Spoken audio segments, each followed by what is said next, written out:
Right, good evening, everyone. Hello. Right, welcome to this evening's meeting for the Company Advisories Committee. There is no fire alarm planned for this evening. Should the alarm sound, please leave via the nearest available emergency exit. Two of the closest exits are through the glass door behind you to my left and through the double doors onto the riverside behind you. Please muster at the Tower House car park. Members of the public are welcome to make their own recordings of the meeting using whatever non-disruptive methods that they think are suitable. I would like to remind everybody present this evening that this meeting is being minuted, filmed and made available to view in live and archive form via the Council's website. If you're seated in a public gallery, it is possible that the cameras may capture your image. If you wish to avoid being filmed, it is recommended you make a member of the staff aware who can direct you where to sit. The Westgate Garden gates on the riverside are locked, so members of the public must leave the Guildhall by the side exit on the left behind the glass door. Have we got any apologies for absence? Yes, we have apologies from Matthew Archer, who's the Head of Corporate Governance and a board member of Partnership One, and Bill Hicks, who is Director for Place at Canterbury City Council and also a board member for Stour Environmental Credits. Thank you. Do we have any substitute members this evening? No, we don't.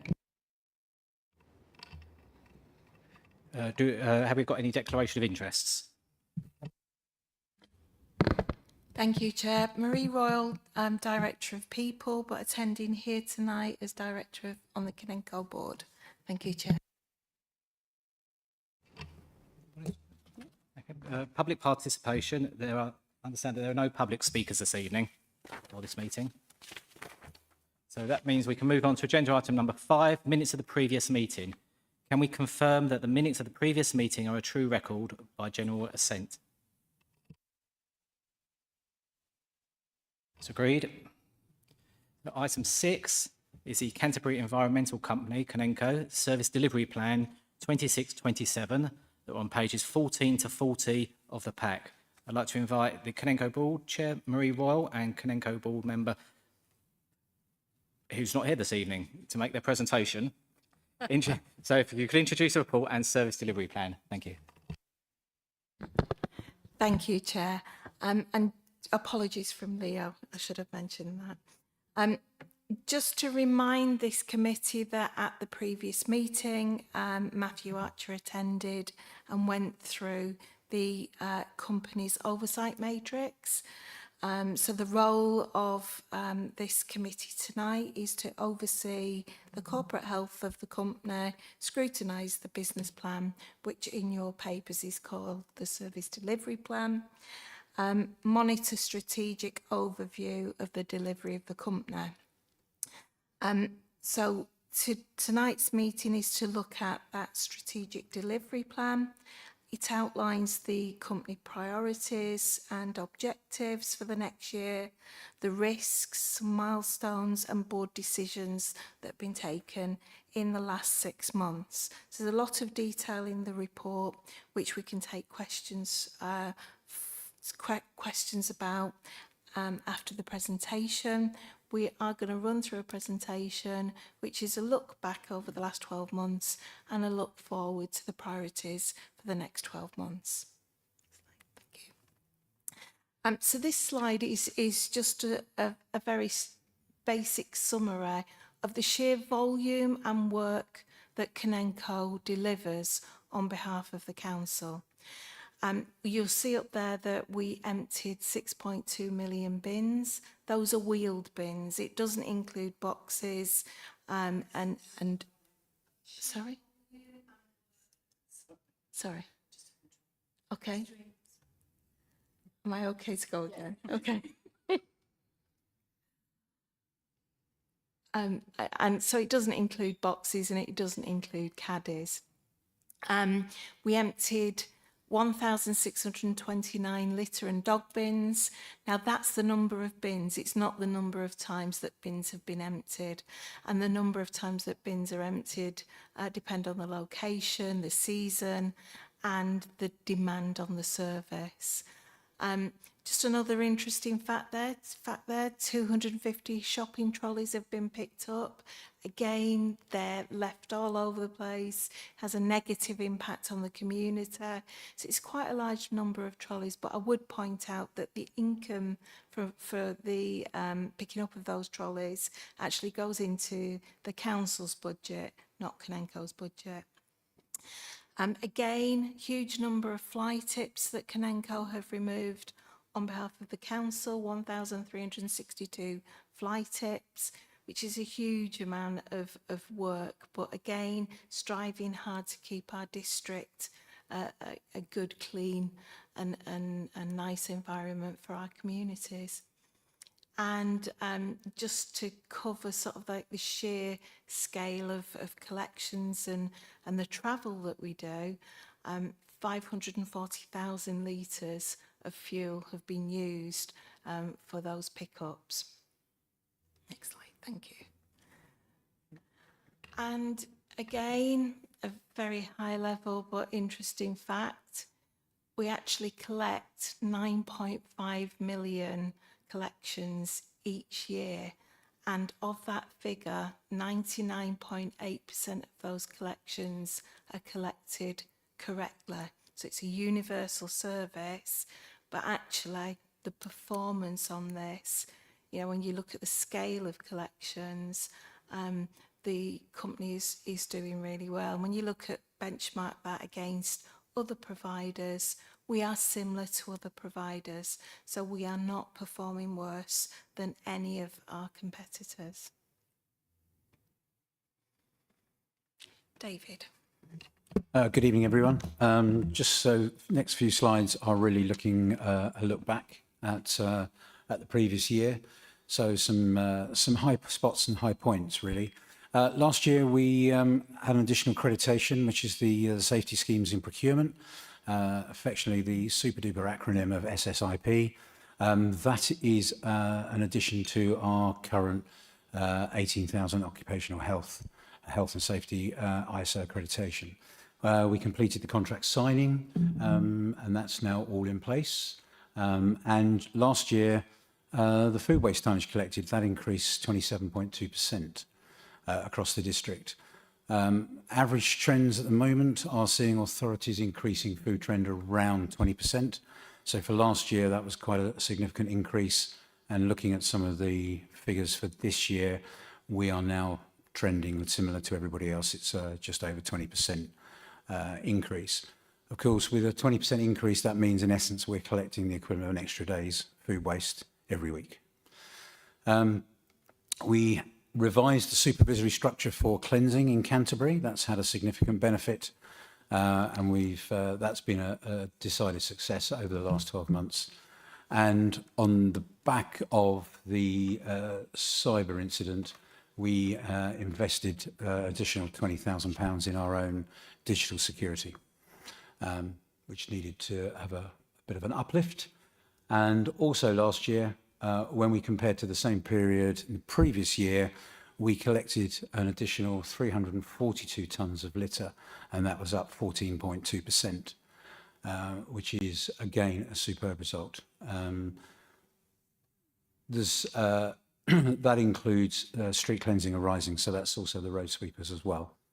So that's road sweeping, litter bins, and general cleansing. And that trend has been pretty much on the increase over the last 2 or 3 years. St George's, we undertook a deep clean. I think that was pretty well talked about and published. And also during last year, we became a living wage employer. In our cemeteries, we've reduced the soil disposal costs by 60%. That has been predominantly by classification, different use of a disposal outlets, and also by using some of the soil as much as we can in other activity areas, rather than just having it removed and paying for the disposal. And the other point possibly just worthwhile considering on that is, if we're not, whilst that is pure disposal cost, that also means that there's less vehicle movements, it's a greater environmental impact because we haven't got so many vehicles coming in and out of the cemeteries taking that soil away as well. We revised the community property collections. That wasn't working as we wanted it to work. So we've revised that and we've made some quite significant improvements on that. And that work was also preparatory work ahead of the communal food waste collections, which will start at the end of March. We achieved pretty much our company priority objectives. Those are the company's objectives, so that's all part and parcel of our ISO accreditation.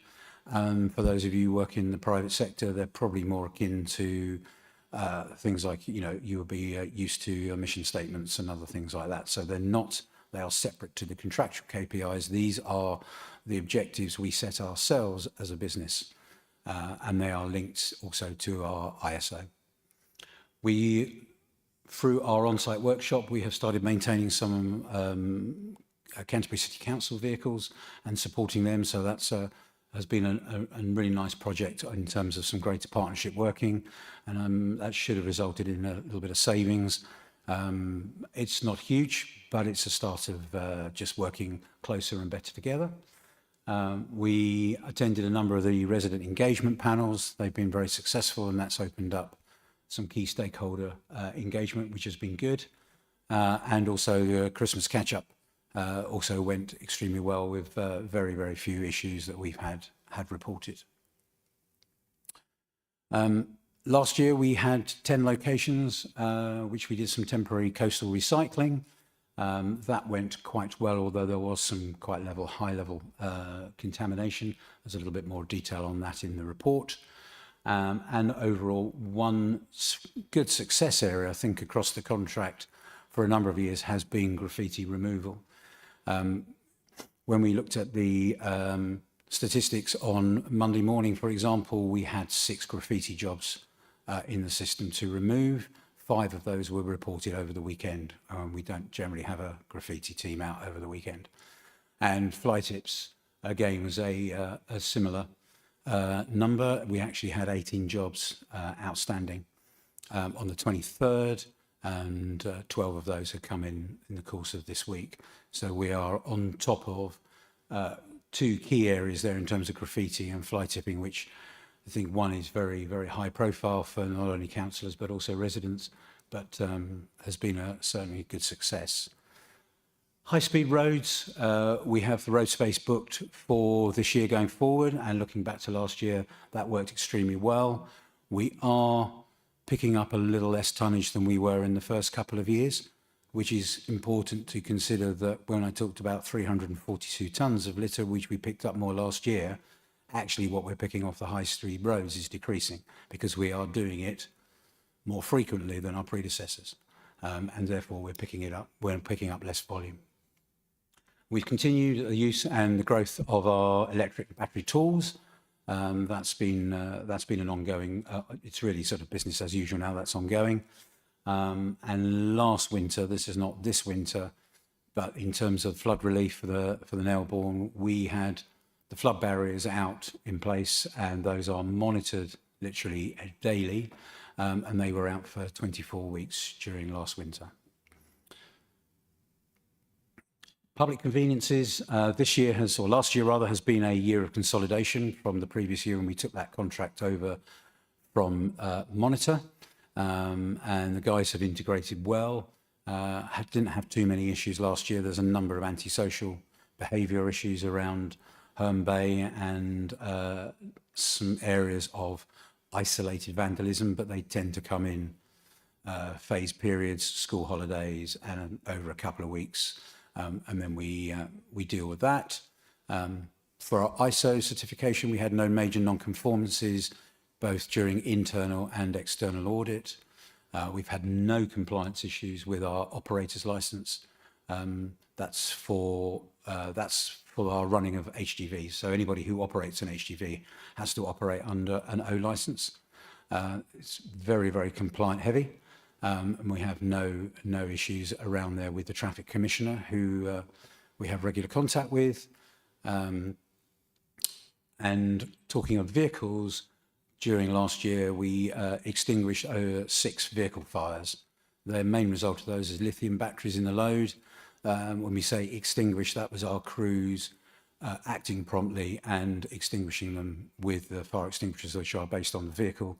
And their prompt action avoided a total loss, because a couple of years previously we had a serious fire on one of our recycling vehicles that was repair cost of that run into tens of thousands, let alone the inconvenience of obviously not losing one vehicle.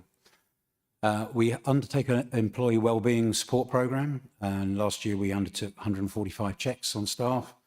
Of those 145 checks, that resulted in 32 GP referrals, and they were for issues that the employees were unaware of and unknown to them. So I think that's a significant benefit and a really good thing.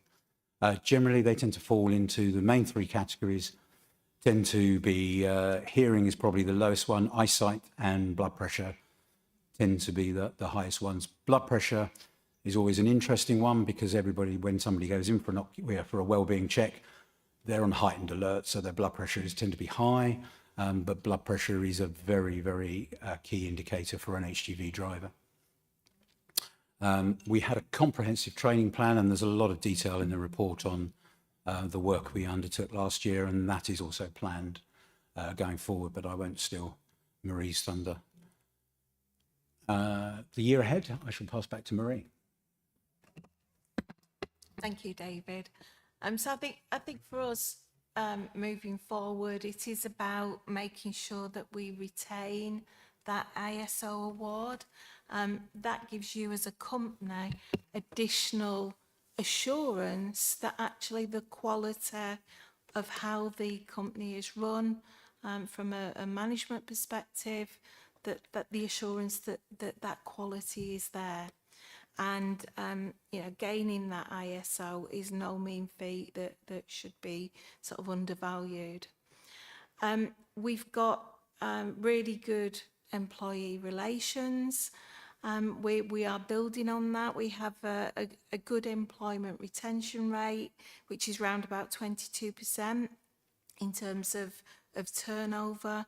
That actually includes some seasonal casual staff in that figure, and again we compare favourably with other providers on that retention. A big part of the employee relations as well is about celebrating the successes of our staff. So we have Employee of the Month. We celebrate things that have been achieved and thanks that the public pass through as well. We have long service awards as well, because when you look at retention levels, you know, you do get new starters who try this out as a career and think it's not for me, but actually when you look at the retention levels of our existing staff, a lot of them stay for a very long time, hence the long service awards that we do. We're also looking at developing more inclusivity and diversity strategies. So we recognise that we've got some of our workforce is neurodiverse. So it is about raising awareness of neurodiversity within our workforce and within us as a company, but also adapting how we are delivering training to meet those needs, which is really important. And we are continuing to build positive relationships with key partners. As David mentioned, the relationship has been built up with our resident engagement panel, who provide some really valuable feedback and champion issues on behalf of our tenants. We've done a lot of work with East Kent colleges in terms of promoting the company as an opportunity for career development and job opportunities, and we are continuing to do that, as well as building relationships with KCC Highways along some of the work that we do. We have got a procurement action plan in place, and that's progressing well. You will remember from the previous committee meeting that we raised procurement, and we explained that we are managing this risk. This actually went to audit committee. I think we reported that to this committee that it was happening. That went to audit committee in January. So the minutes and the report are available to councillors to understand the outcome of that. And I noticed that a number of the councillors here tonight are also on audit committee as well.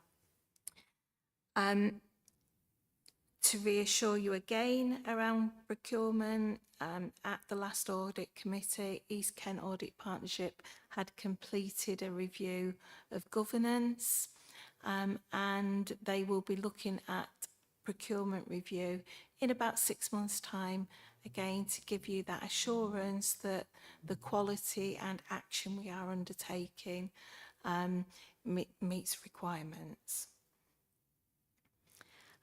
In terms of gum removal, we are about to submit a funding bid to Keep Britain Tidy. That's for £27,000, and that's to cover resources and some kit to help keep our city centre clean. It's a major issue in the city centre.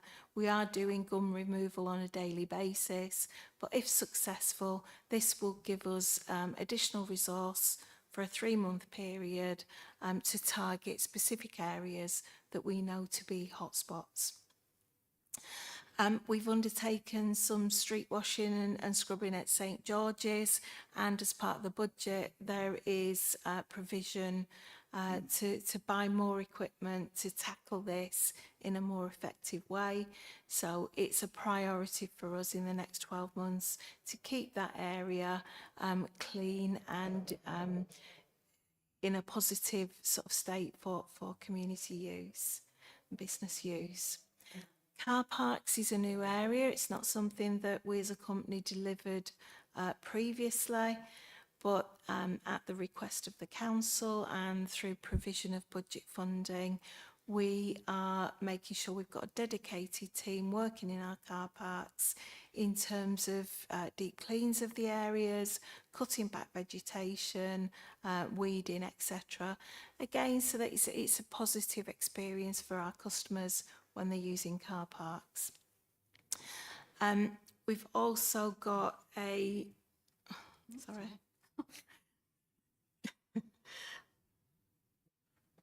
Workshop apprentice. Yeah, we've got a workshop apprentice starting in September, which again is about investing in people and encouraging them to join our company and develop a career in our company. And we're very proud of the apprenticeships that we've done previously.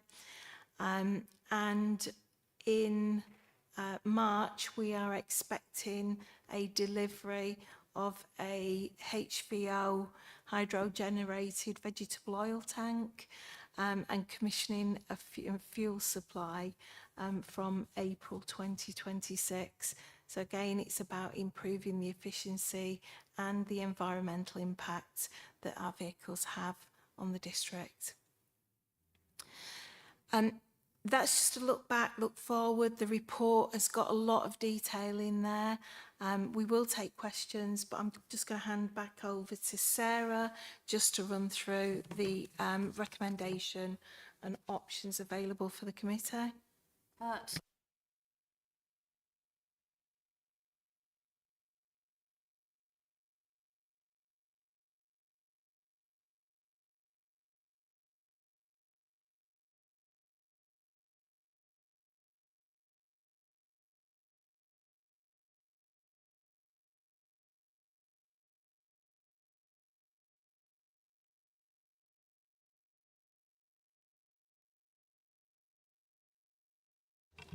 Okay, thank you for all those reports.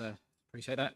So I'm going to open it up for some questions. Oh, it was a almost first down. Councillor Dupe. Sorry, Dan.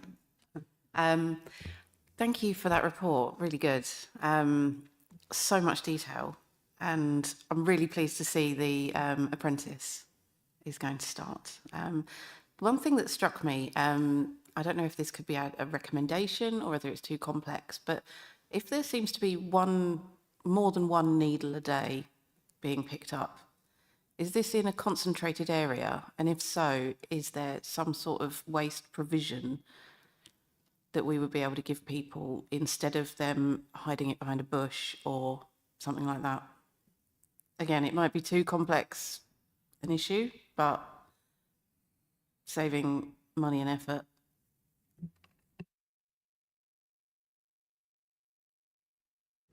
The challenge with we have with needles is they don't come out in a nice tidy pattern. It really is quite sporadic, and then the needles that we collect, it's very rare that we probably pick up a single needle. It generally tends to be a group that's been a result of some activity at a particular time. So our crew, all of our crews are trained on cleansing and the grounds maintenance contract. If they encounter that, either they're trained to identify and then report it, and then other crews will then come and collect it. So it's more like 365 needles. It could have been like 4 batches of 100 rather than each individual situation. Yeah, it's probably not 4 batches, but it's not 365 separate needles. Thank you, Chair. And a really important issue. I think the other thing to add is that the data and the hotspots where there are needles is passed to the council, is passed through the community safety unit. So if there are patterns, if there are trends, if there are hotspots, we then pick that up with our police colleagues and other partner agencies to look at if there is another issue going on alongside sort of drug taking. So we do look at this holistically, and we look at it through the community safety partnership lens as well. Can I just go back to the apprentice? The apprentice for this year is actually sort of phase 2. We had a couple of apprentices a couple of years ago. One was actually arranged through one of our key suppliers. So we operated as part of his training location, because he was actually going to be a remote worker working for them.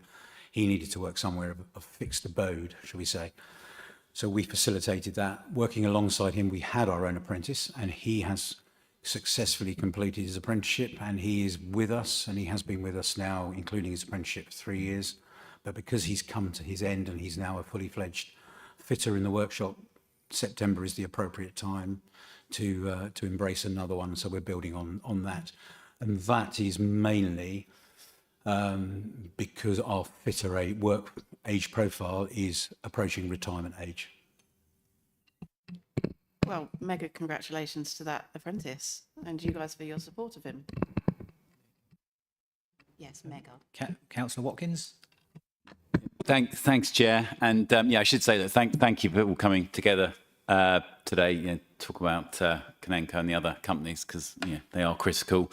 Thanks to David for his presentation, and lots of very worthy projects in there and successes highlighted, and quite rightly. And look, thanks, of course, to the frontline staff for everything they've done in recent times, working very hard in some fairly challenging areas at times. I think I'll launch straight in with my critique, which, given that today we're meant to be talking about the service delivery plan, and that's really, to me, that a service delivery plan should be a comprehensive and structured set of performance data at the heart of it. But this doesn't contain that. Rather, it refers to data having presented to scrutiny and also having gone to Cabinet via contract manager's report. So I was very surprised that wasn't in there.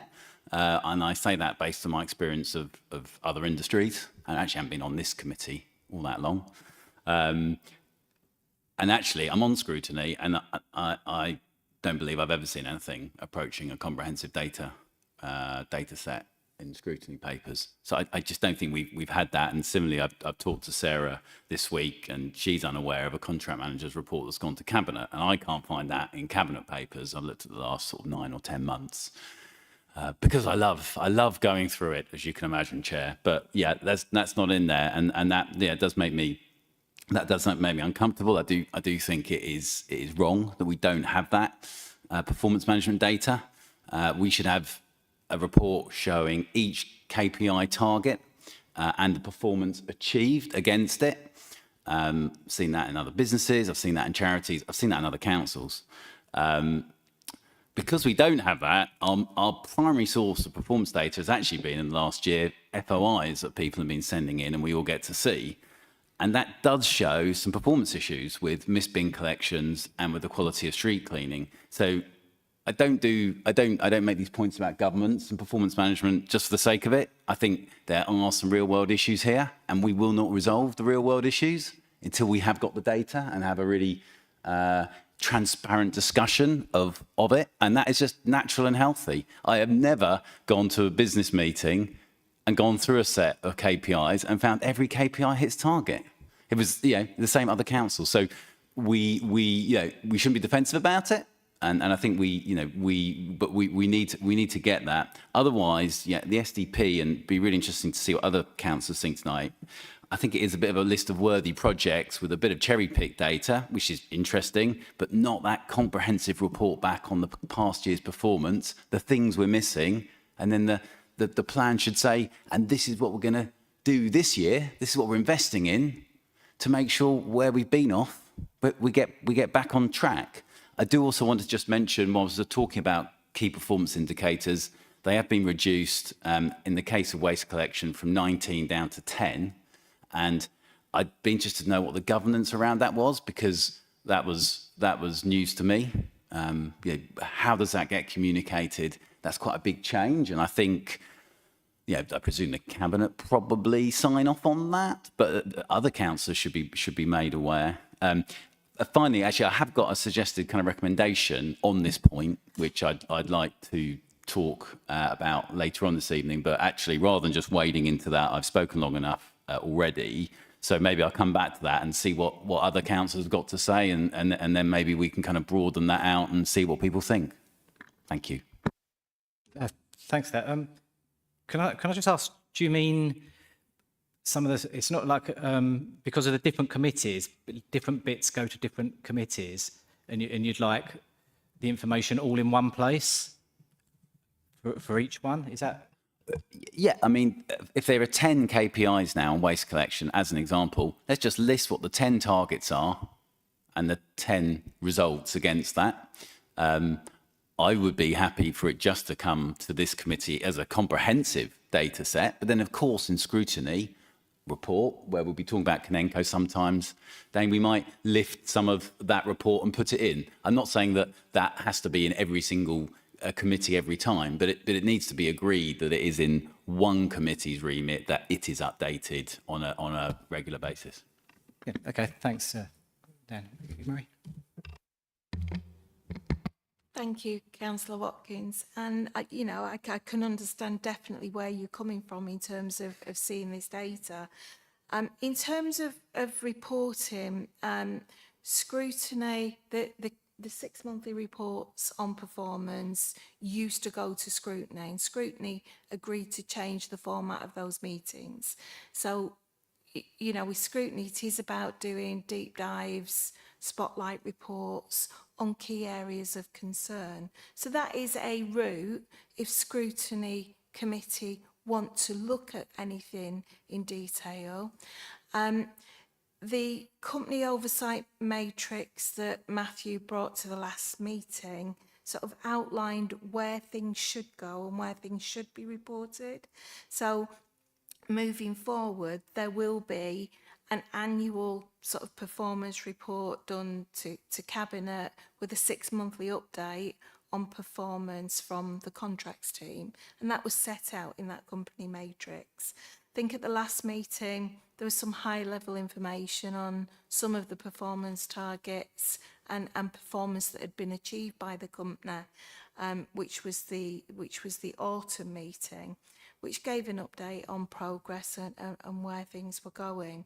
So I think there are routes that this performance is reported. The performance should go to Cabinet. Scrutiny can do deep dives if they want to. The last contracts report that went to scrutiny was alongside the housing one, which I want to say was probably June of last year. But for this committee, it is about the corporate health of the company. But, we'll take away your comments and give it some thought. But we are working to that matrix, that company matrix that Matthew produced and has taken through group leaders and through all the different committees to clarify roles. Just to be clear, Chair, I'm not prescriptive actually about which of those committees it's best to have that structured data set at. I mean, I think if you're going to call something a service delivery plan, I really would put it in there. But we're not getting it at the moment. I think the scrutiny committee might have been July. I think I was at that one. I'm at all of them, but I think it was July. And again, it's high level. It's a little bit, it's patchy. I've generally never seen a table that says these are the 10 targets. This is how we did against them. So, you know, I appreciate scrutiny committee has changed format over time. That is fine. And if that means that people don't think scrutiny should be where we look again at that structured data set, I'm fine with that. I just know it needs to be somewhere. And you know, people much more experienced at governance can decide exactly where that is. And then we can make sure the councillors who are like really passionate about Canenco are on that committee. Fair enough point, I think, to discuss going forward. Councillor Forrester in the egg. Thank you, Chair. First, I want to start by thanking Councillor Watkins, because I was told at the weekend that I was the only person sad enough to be cross-referencing all the committee papers, but it appears not. So thank you very much. Because I agree that what I was looking for were those KPIs, and I understand if they're not being listed in full to scrutiny, and there is perhaps good reason for that given the structure of scrutiny's meetings, I don't think they're coming anywhere holistically frequently enough. And I think they do need to go to a cabinet, to a committee other than cabinet for that overview. And Councillor Watkins may not want to be prescriptive, but I am, and I do think this would be the best place for them. So that's kind of my overarching comment. And then I had 4, I'm afraid, more specific questions. So the first was you talked about the prioritisation of graffiti removal, and that you said there were only 6 instances of graffiti currently in the system. I wanted to know what the KPIs are for processing those, and what the outcome has to be for that graffiti to be removed from the system as completed or something else. And I ask because I'm aware of an incident of graffiti in my ward that was raised by a resident in 2024, again in 2025, and then last week by myself with those reference numbers, and is still there. I don't know if that's one of the 6. Then, secondly, you talked about 99.8% of collections are correctly removed. But I wonder if we can break that down. Is that just household? Is that everything? Is that some mix of those? And then it sounds like a small amount, but what happens to the other 0.2%? Are they first repeat collection collected correctly, or is that not tracked? You also mentioned the change in communal property collections, changing the system of how those are collected because of historic problems, but there weren't any stats for those. Are they separate to the previous 99.8% or included in that? And is there a breakdown? And lastly, you'll be pleased to know, the food waste collection deadline of the 31st of March. I know it's included in the report, and there's been a bid because of the legislation change of £85,500 to cover that. But will that include the approach for flats, so communal collections, where that's likely to be a problem? The plan for non-compliance, is it going to require or anticipated to require extra street cleaning, perhaps vermin, reallocation of resources and funds to cover at least kind of teething problems in that process? Thank you.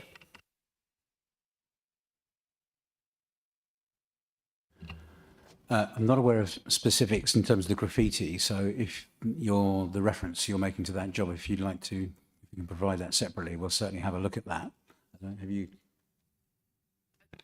And just to add, not all graffiti jobs go straight to Canenco. They go to enforcement first, and then they issue out. And enforcement also have a team that do some of the graffiti removal. So having the numbers would be useful because we can track it and find out. That has been emailed in And I have, I mean, I can bring it up on my emails during this meeting, but that was emailed in last week, and I've had no response at all on it. Okay, I'll pick it up outside if you don't mind and find out where it ended up. In answer to your question on collections, yes, that includes everything. So that does include communal properties. And in terms of those properties that are missed, that is everything. Those misses are those as reported. So in other contracts, it is quite normal that the authority with the contractor may agree a parameter that is classified as a miscollection. So it's not uncommon. We don't report on this basis. Sarah will agree. But a number of contracts will report and authorities will report because the contractor has 24 or 36 hours to collect a missed bin. If they are collected within that time window, they don't classify as a missed bin. The numbers that we talk around are things that are reported by the resident. So it's a lot more open in terms of performance and visibility of what we are doing and what the authority is doing. So again, there isn't a standard benchmark. There used to be a national indicator on missed bins, and I think, Sarah, correct me if I'm wrong, but that sort of all went by the wayside a number of years ago. So benchmarking between authorities is actually quite hard because certain authorities and certain contractors will play games with those numbers. We don't. We just report everything that is reported through the system. I think I've answered the community collections are included in those numbers as well, so they're not broken out. They're not broken out separately. Can I ask, can they be broken out? So what I'm trying to find out is there a higher propensity of failed collections for communal bins or singular household bins? Do we know that, or can we know that? Because of the change we made was a number of the communal bins were collected on frontline crews, whereas with issues around overflowing bins, fly tipping and whatever, the majority now are collected by a dedicated communal crew. So to make some of that, to compare that to what we're doing currently to historical data is actually quite hard. But we could break it down now and going forward. Going forward, yes. Yeah, okay, thanks. And I'm picking up the food. So, yeah, there's a national requirement to have weekly food collections in place by the end of March. So the bins are being delivered from the Saturday, the 14th of March. The subcontractor's got 2 weeks to deliver them all. We start collections on Monday, the 30th of March. There is a separate round that is just going to be collecting from the communals, plus a few other sites to try and balance where the demand on some days is very high for the food. Some of their overspill is being added into the communal round. We are providing 180 wheeled bins for the communal sites. So with luck, it will all go into those bins and not everywhere else because it will be in a condensed area. We're also supplying to every single flat a kitchen caddy so that they can put their food in the kitchen caddy, carry it down to the communal bin, hopefully therefore not dripping everything all over the communal corridors and staircases and things, and put it into the bin. They'll be getting a leaflet also. They've had a introduction letter already. They're getting a leaflet to explain a bit more again, and the bins all have stickers on them. So the wheelie bins will have big stickers saying food only. They're grey with orange lids, so you can't really miss them in the communal bins.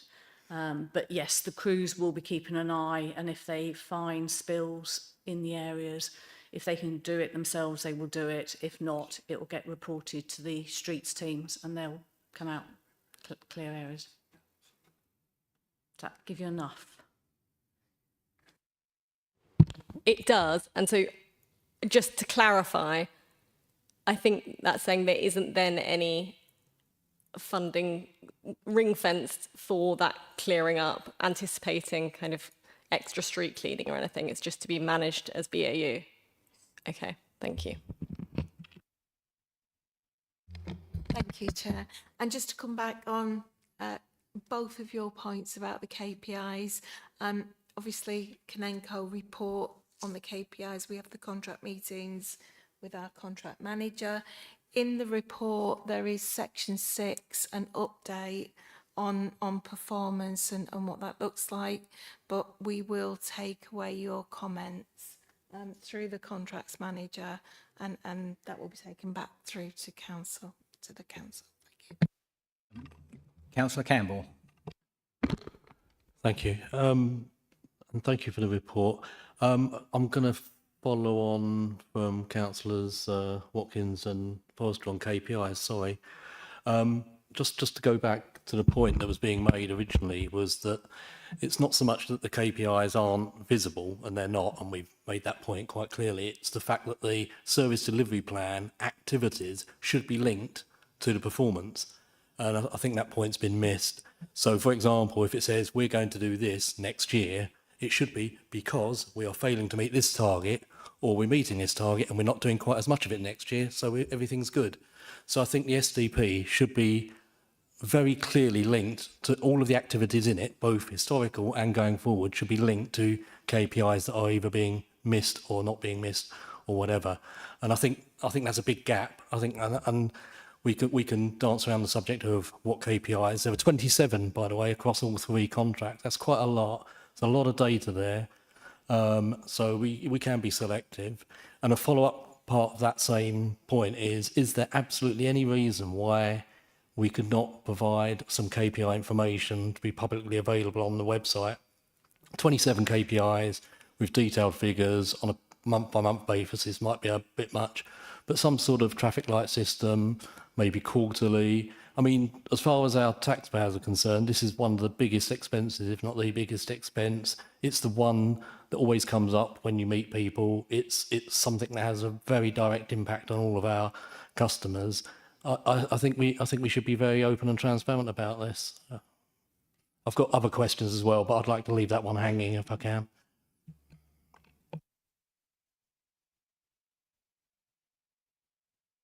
Councillor Brady, is yours question similar? No, I'm.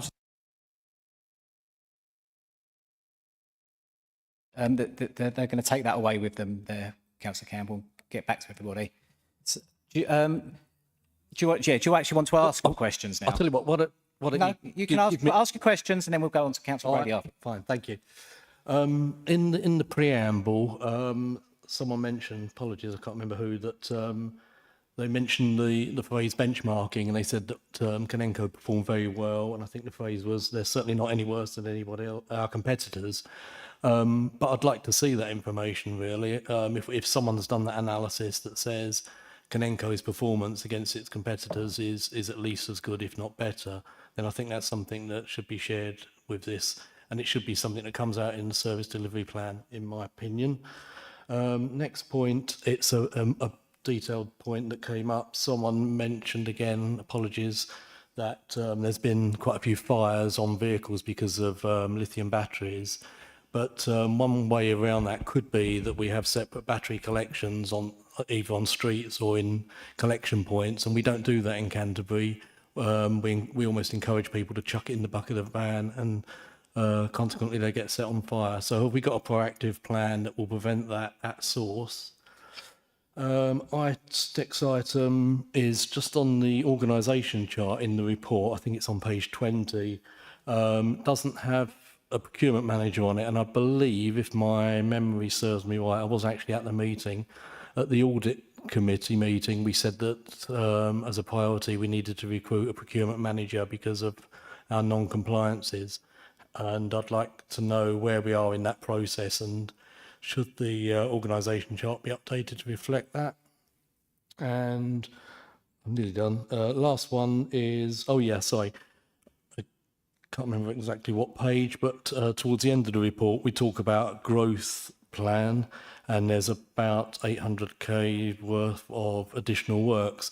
And what I'd like to understand is, are those items, have they gone through a sort of change control process? Are they Are they contractor generated increases? And do they reflect a genuine increase in scope from the original specification that was formed part of the contract signed last October? Or are these additional requirements that are just basically, I mean, for want of a better phrase, just simply weren't priced, but we haven't increased the scope, we've just increased the cost? And if that could be quantified against the item, if the report could be updated to reflect that, you know, be very clear in the report which items are genuine increases in scope and which ones are not. Thank you. Yeah, no, thanks for that. It's quite a lot of information there. I'll hand it over to them if you might, to whoever wishes to answer. If I could just come back to the fires, I would dispute that the council do not actively encourage people to put lithium batteries into their waste. They actively discourage it. The majority of fires across not only Canenco and the whole of domestic collections across the UK, which are numerous, are predominantly disposable things like vapes, which now no longer should go in there. But the reality is the public do put the inappropriate item in the waste stream. And that is what's causing the fires. It's not actively encouraged. Any communication the council put out actively educates and discourages it. So I would challenge that we're not actively encouraging that behaviour, quite the contrary. And I come back to the point we made. If it hadn't have been for the swift action of the crews, we would have been looking at a far greater issue of not just an asset which is owned by the council that would require replacing on an average vehicle cost of circa 300k. I think we've actually performed pretty well. On the organisation chart, your reference to, yes, it was raised about a procurement manager. We have currently been in a recruitment process. We've just closed that process. We have not had a successful applicant that meets. So the reason that doesn't show on the organisational chart is, one, we haven't recruited that person, but actually to fulfil that role, we're actually using an external contractor and some external support. So the work is being undertaken. It's not just by an Canenco employee, so hence it's not on the organisational chart, but that's part and parcel of the procurement action plan that we referred to, or I think Marie referred to in terms of the presentation. Just on the growth items, the council has a system whereby it starts around August, looking at the finance director, whereby bids are made into senior management and then through into politicians, and they decide what's going to be put forward. We can go through the report for you and say which ones were growth items that were new services. Off the top of my head, I can't remember the list, so I'd need to look at them to be precise. Vehicles, for a start though, are the council's responsibility to purchase. So any vehicle capital, the council provides that. We provide the vehicles for Canenco to use. Thank you, Chair. Again, just taking on board your comments about KPIs, we will pick that up and follow that up. And with the benchmarking and competitor data, again, we will make sure we'll include something along those lines in the next SDP. Thanks everyone for those answers. Thank you.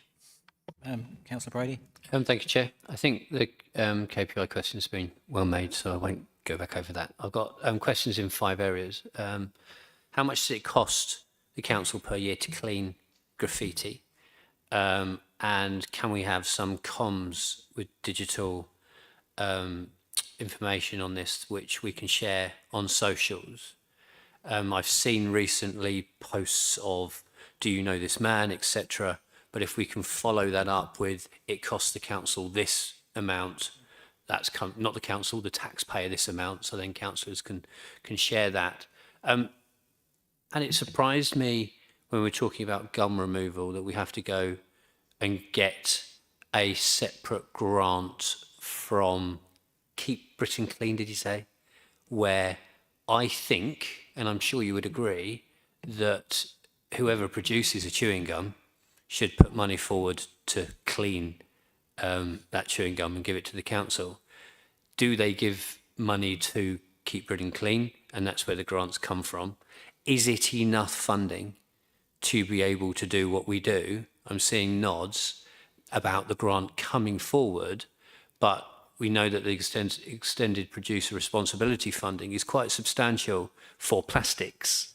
And we see millions coming across. And I heard 26,000, and that's being used for a couple of patches. Now, how do we lobby to get more funding? Because you say, and we see it's a major issue on the high street. I'll do it in batches because then I can go on to something else. So the cost of graffiti, yeah, we can come back to you on that one, that there are two lots of costs because the council has a team and Kanenko have a team. So we need to. Just on that, how do we join that up? Obviously, we heard from Beth about the, not indecision, the confusion between who's got what piece of work. How can we collaborate? So instead of having one team, there's two teams. Instead of two teams, there's one team. And it's the size of the two teams and they know what everybody's doing. The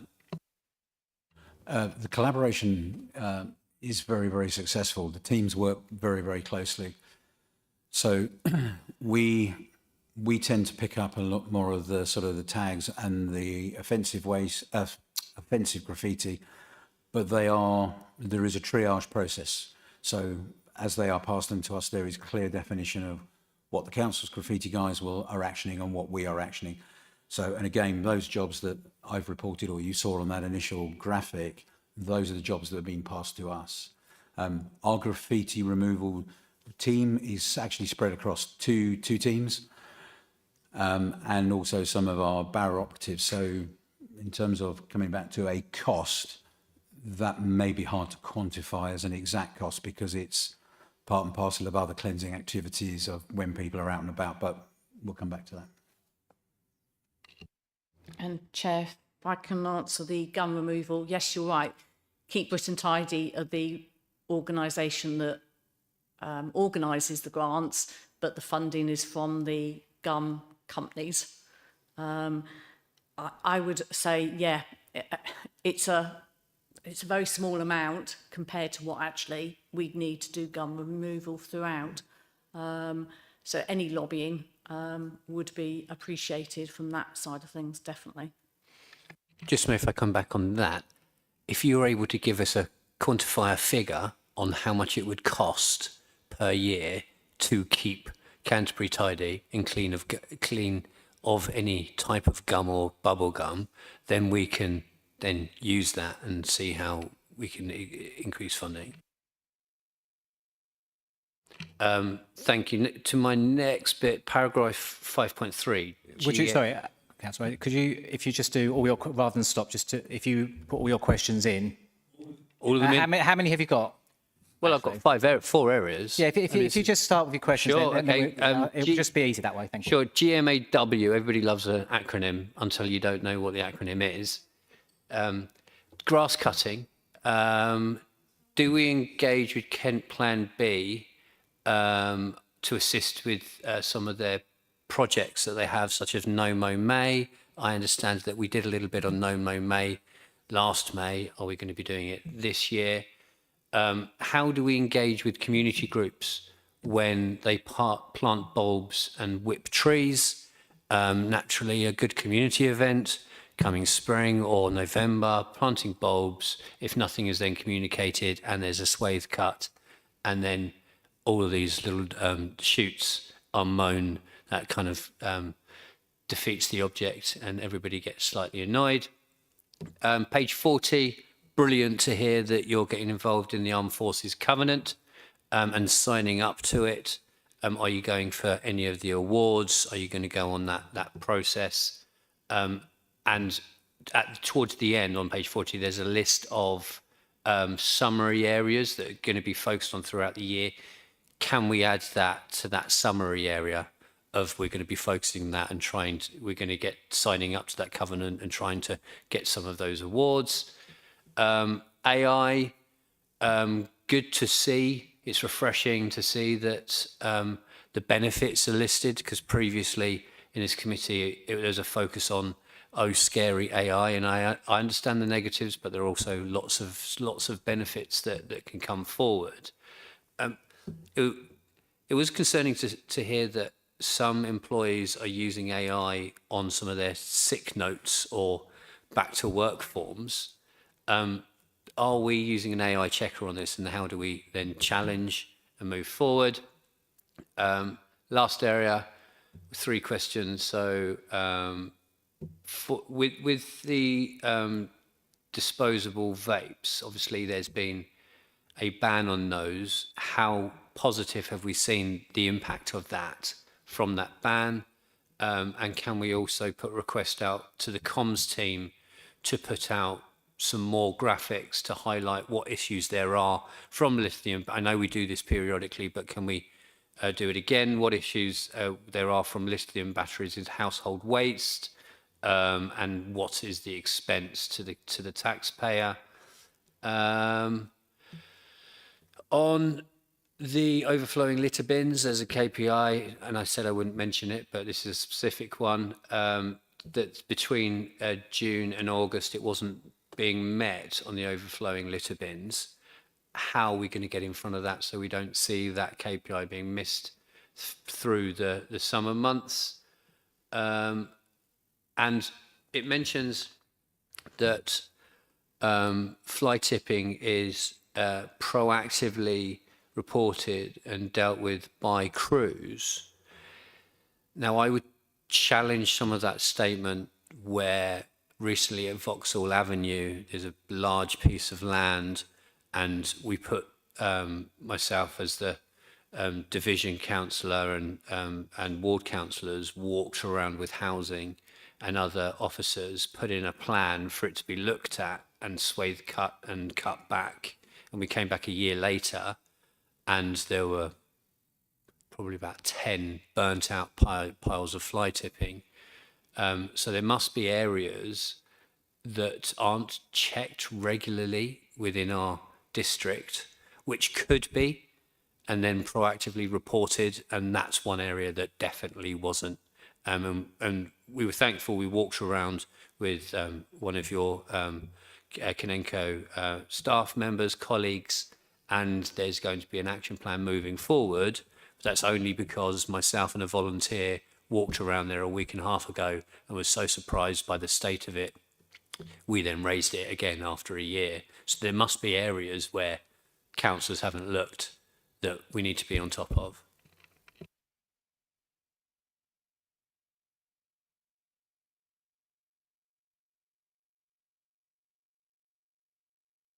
I've tried to describe as quickly as I can. In terms of the disposable vapes, I would say at the moment it's probably too early to say with that change. I think one of the challenges is they are so hard to spot, particularly, whilst certainly in recycling, we do, the crews will try and do a check, but it's, if they're buried, if they're underneath, it's literally impossible to spot. And the same in domestic waste, and that tends to be the stream that they head towards. So comms on that, if we can Yeah, have... sorry, Chair. I was just coming in on that. So we've agreed a draft comms plan with communications on waste, and exactly that is on the comms plan for this year. The overflowing litter bins, I would probably agree with you on that. We just need to find a better mechanism to that those numbers reflect the variable nature. I think, as we sort of touched on, over 1,600 litter bins are emptied in terms of the total sort of asset suite, if you like, of bins and dog bins. Some of the coast is pretty much very challenging in the summer months, because a number of those bins are emptied 8-10 times a day, bank holiday weekends, peak periods. So when you get an overflowing litter bin reported, it may be reported at 10 o'clock, it's cleared by 11 o'clock, but that bin will be emptied another 3 times before 6-7 o'clock in that evening. So what does it actually mean? You can't, unless you're going to have somebody stood by every single litter bin in those peak period months, you're going to get that report. or the risk of those reports coming through. But I think the monthly targets need to reflect the volume and peak usage. And of course, that doesn't follow an annual, yes, there's an annual trend, but if we get a particularly dry summer like we had last year, it wouldn't follow the same previous trend of the year before. So there are some challenges around it, but it could be better. Agreed. Or different bins that are bigger. I mean, we can't be the only place in the world that has very high footfall at different times during the year, have an overflowing bin. So what other solutions are there around there that we could maybe look into? Yeah, I mean, we've looked at different solutions. One of the problems that we have within particularly the close coastal area is that if we go too big a bin, we need access by a vehicle. So probably the litter bin size we have in most locations is actually the biggest you can get because it's the biggest someone can carry. Otherwise, you're talking about having a wheelie bin inside something and having a vehicle that will lift a wheelie bin. However, we have improved the summer coastal over the last couple of years. We do have a truck that's actually based up at the coast that allows the streets teams to go to that truck and unload their streets and then be able to go back out again, so that actually they're not having to come back down to the tip each time. So they're trying to battle against traffic and things. So we have made improvements, but we will continue to look at and work to look at further improvements depending on where the need is.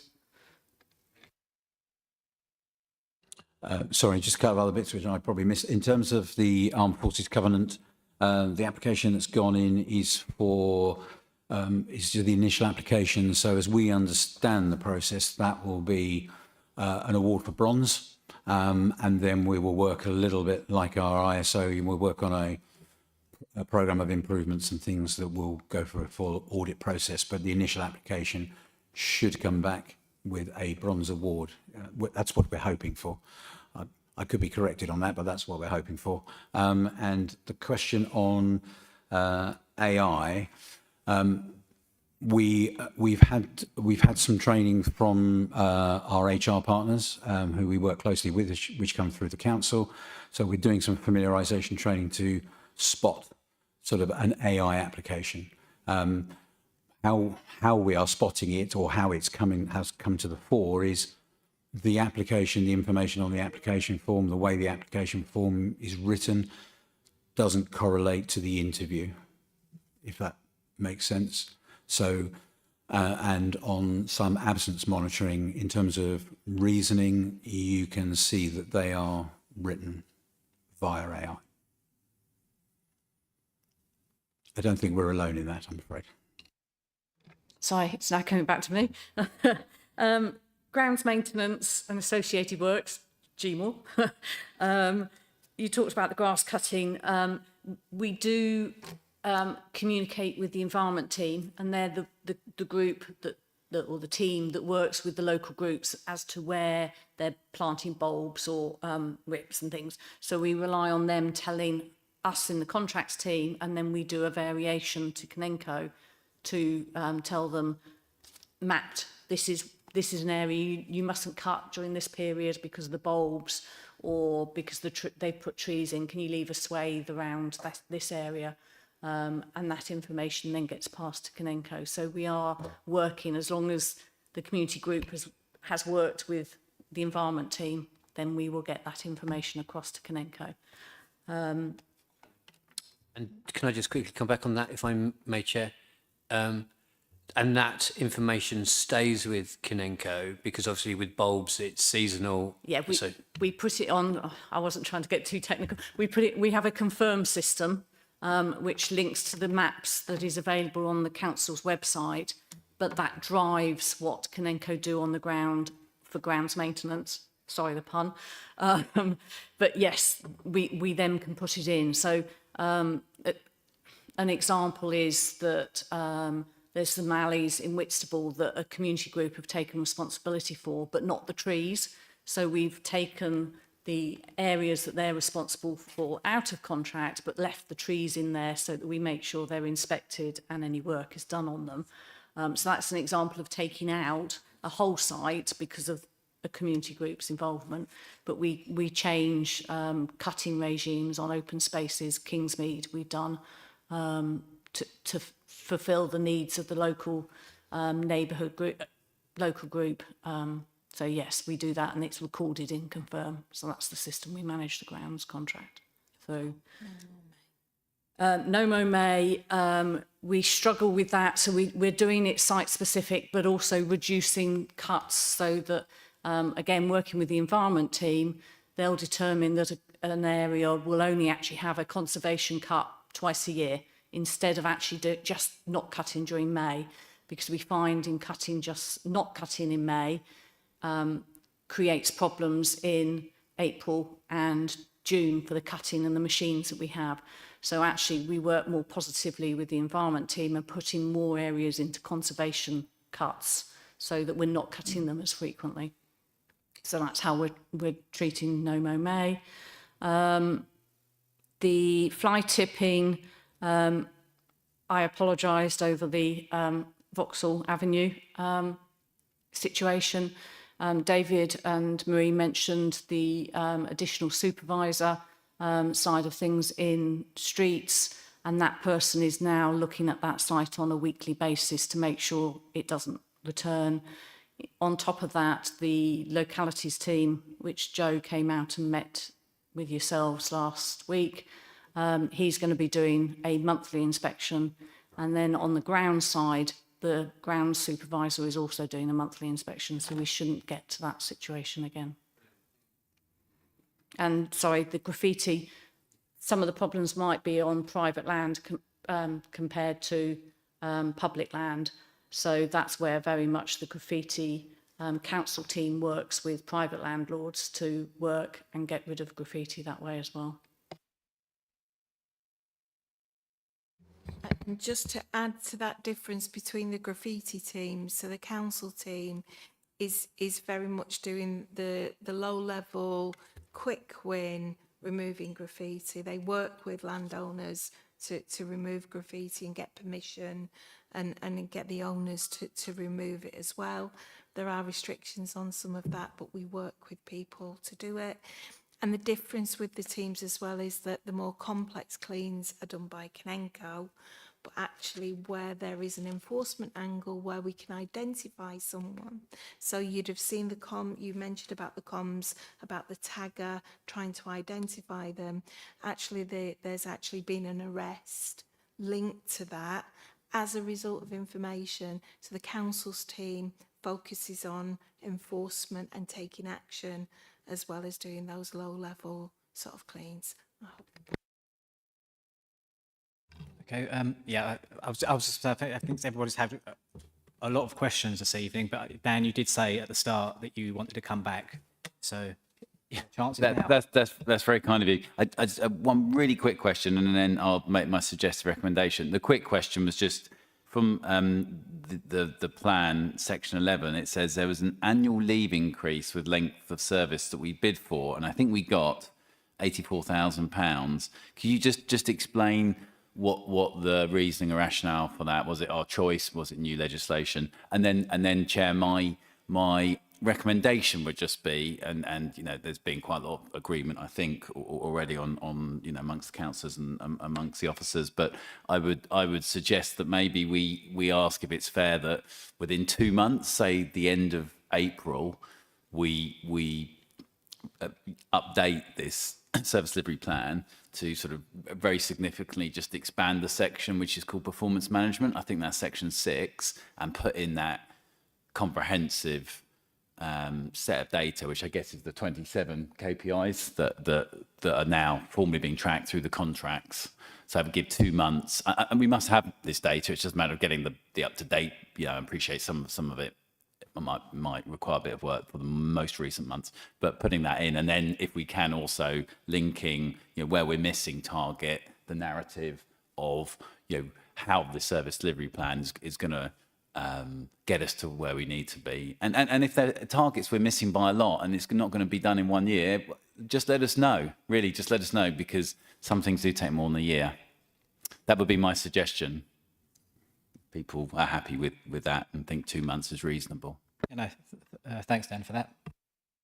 If I come back on the first point, the 84,000 refers to actual terms and conditions of employment. So within employees' terms and conditions, they after, I think it's 3 years, there is an additional annual leave requirement. So it was a change of contractual.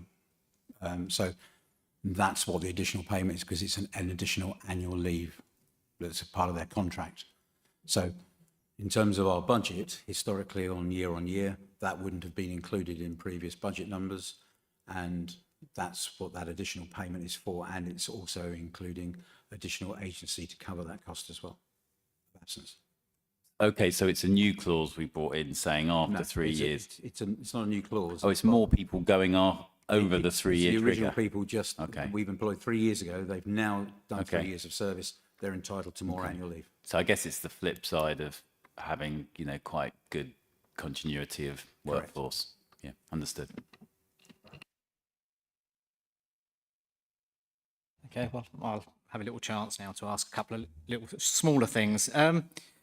Regarding, you were speaking about comms earlier and about the batteries, but regarding the increase in food waste, is there any sort of comms plans to help residents have less food waste? You know, how to you know reuse their leftovers and cook up recipes using leftovers and things like that. And then secondly, regarding sort of fly tipping, would there be any sort of skip days planned in areas? I know it could obviously lead to more fly tipping, because if the skips full when you get there, you're likely to leave it anyway. But I know obviously other authorities do a skip day in other places, and so just those. Thank you.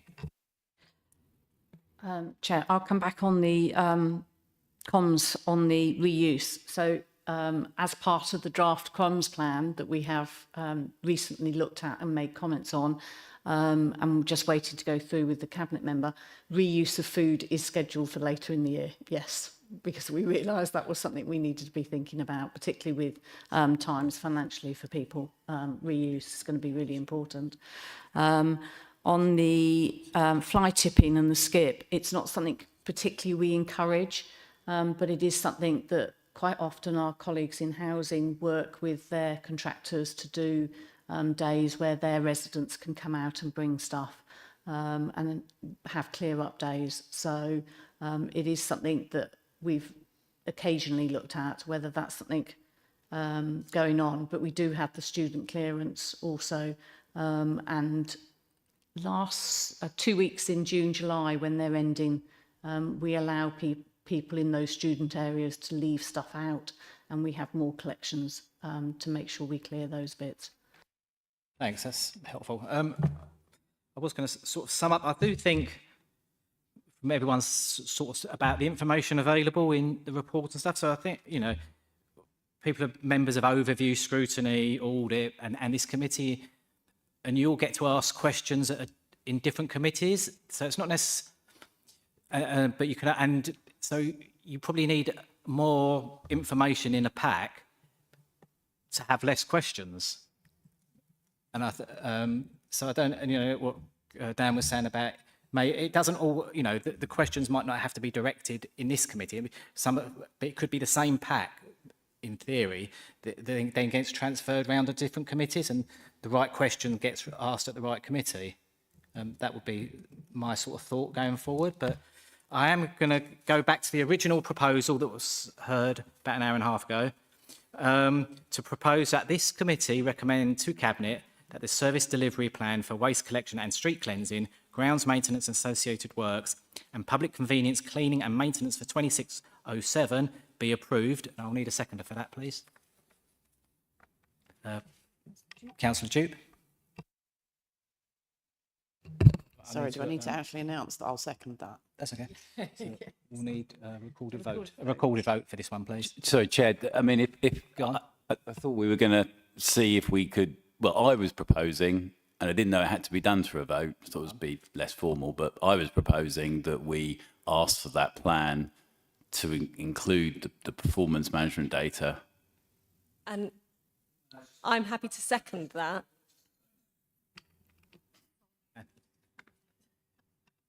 anything like that. I didn't realise that was going to be a full. That was just a comment. I didn't realise you were formally going to recommend that. But if you just give us a minute.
Okay, sorry, Marie. Yeah, sorry, Marie. Marie. So just to be very clear with my Canenco hat on, Canenco can't make that change, but what we can do as a council is ensure that your comments around the KPIs and performance is within the minutes, and this will then go to Cabinet to then make a decision. It would be a council decision as to any variation from this company's matrix, taking into account the comments and wishes of this committee. So we'll do it through the minutes. It will go to Cabinet for consideration, but it's a council decision, not a Canenco decision. That's right, because we are just recommending to Cabinet. I do get that. I suppose it's just, as long as you've recorded everything we said, you know, about, I mean, fundamentally, it's the 27 KPIs. What is the target? How are we delivered against that? You know, in a dashboard or a pack, which, you know, is available to other councillors. And I was suggesting it be produced within a couple of months. And I think it should go in the service delivery plan. But, you know, if other people think that's reasonable, I mean, it's going to get minuted anyway, but you might want to minute whether other people thought that was reasonable, because I'm just one person. Councillor Watkins, yes, everything you've said will be minuted. I might try and shorten some of it, but the points you made about the KPIs were made by everyone here, so they'll certainly be in the minutes. And what we can say is at the end of the bullet points that this committee requested that Cabinet pay consideration to, or consider your proposal that full 27 KPIs, I'll find some words to wrap it up, are reported on annually. But it's, yes, we can recommend that through the minutes, and Cabinet can consider that. I don't think you can put a time scale on it, but you know, you can say, you know, as soon as possible, but leave it more openly worded like that. But and then it will come to Cabinet's attention, and they can put that in train. Yeah, does that sound all right? Yep, Councillor Brady. Yes, I'm just anticipating the view of Cabinet over the 27. So a suggestion could be, first off, we get to see the 27, but then that gets slimmed down because we can see if we're counting the right beans and if we need to be seeing all of those, and then it could be slipped down to, obviously it's rag rated, to ambers and reds, or something that's a little bit more bite-sized. Sorry, I'm going to disagree with Councillor Brady. I think it's really important to see all of them, because then we can... I did say all of them the very first time. Yeah, but I think continually, to be able to say we're continually doing X really well to our residents, if there are things that we're consistently meeting. Yeah, go on. Yeah, just point of information. I think I was misclarified. Like, I didn't say, let's not have all 27. I said, I'm preempting what Cabinet will say. Cabinet will say that there's no point in having all 27. So if we say, let's have the first 27, the first time 27, and then we can look to see if we need to make it more manageable. I'm just preempting what the Cabinet member will say about all 27 coming to this committee. That's fair enough. Has anyone got any more lines for a minute?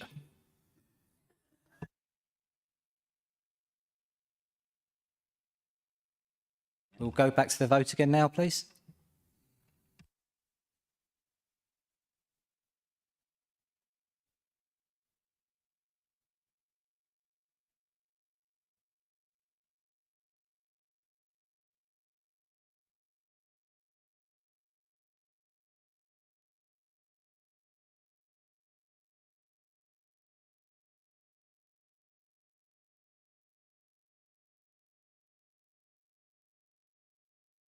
So that's carried unanimously. Yeah, no, it's fine. Have a minute break just while we move.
Have you got, shall we make a start, please?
Okay, welcome back, everybody. We're moving on to number 7, item 7, the Partnership One Annual Business Plan Approval 26-27. That was on pages 41 to 72 of the pack, and I'm going to invite the Chief Executive Officer of Partnership One, which is Mark Emery, who's there, to speak, make a presentation and speak about it. Thank you. Thank you, Joe. Hello, everyone. Hopefully a quick presentation just to run through the plan. Also conscious that it was only quite recently that we met to discuss the year 1 business plan. So the presentation focuses more on what's different from year 1 in year 2 rather than go through everything again. So effectively, just as ever, a bit of background for you. So we've been trading since the 1st of February last year. Previously delivered under contract from Civica. We're about 173, 175 staff, and we've got 18 KPIs, which is 6 for each LA. And just to reference the conversations that were happening in the last presentation, what I'll do is, obviously I come here at the start of the year, mid-year and end of year.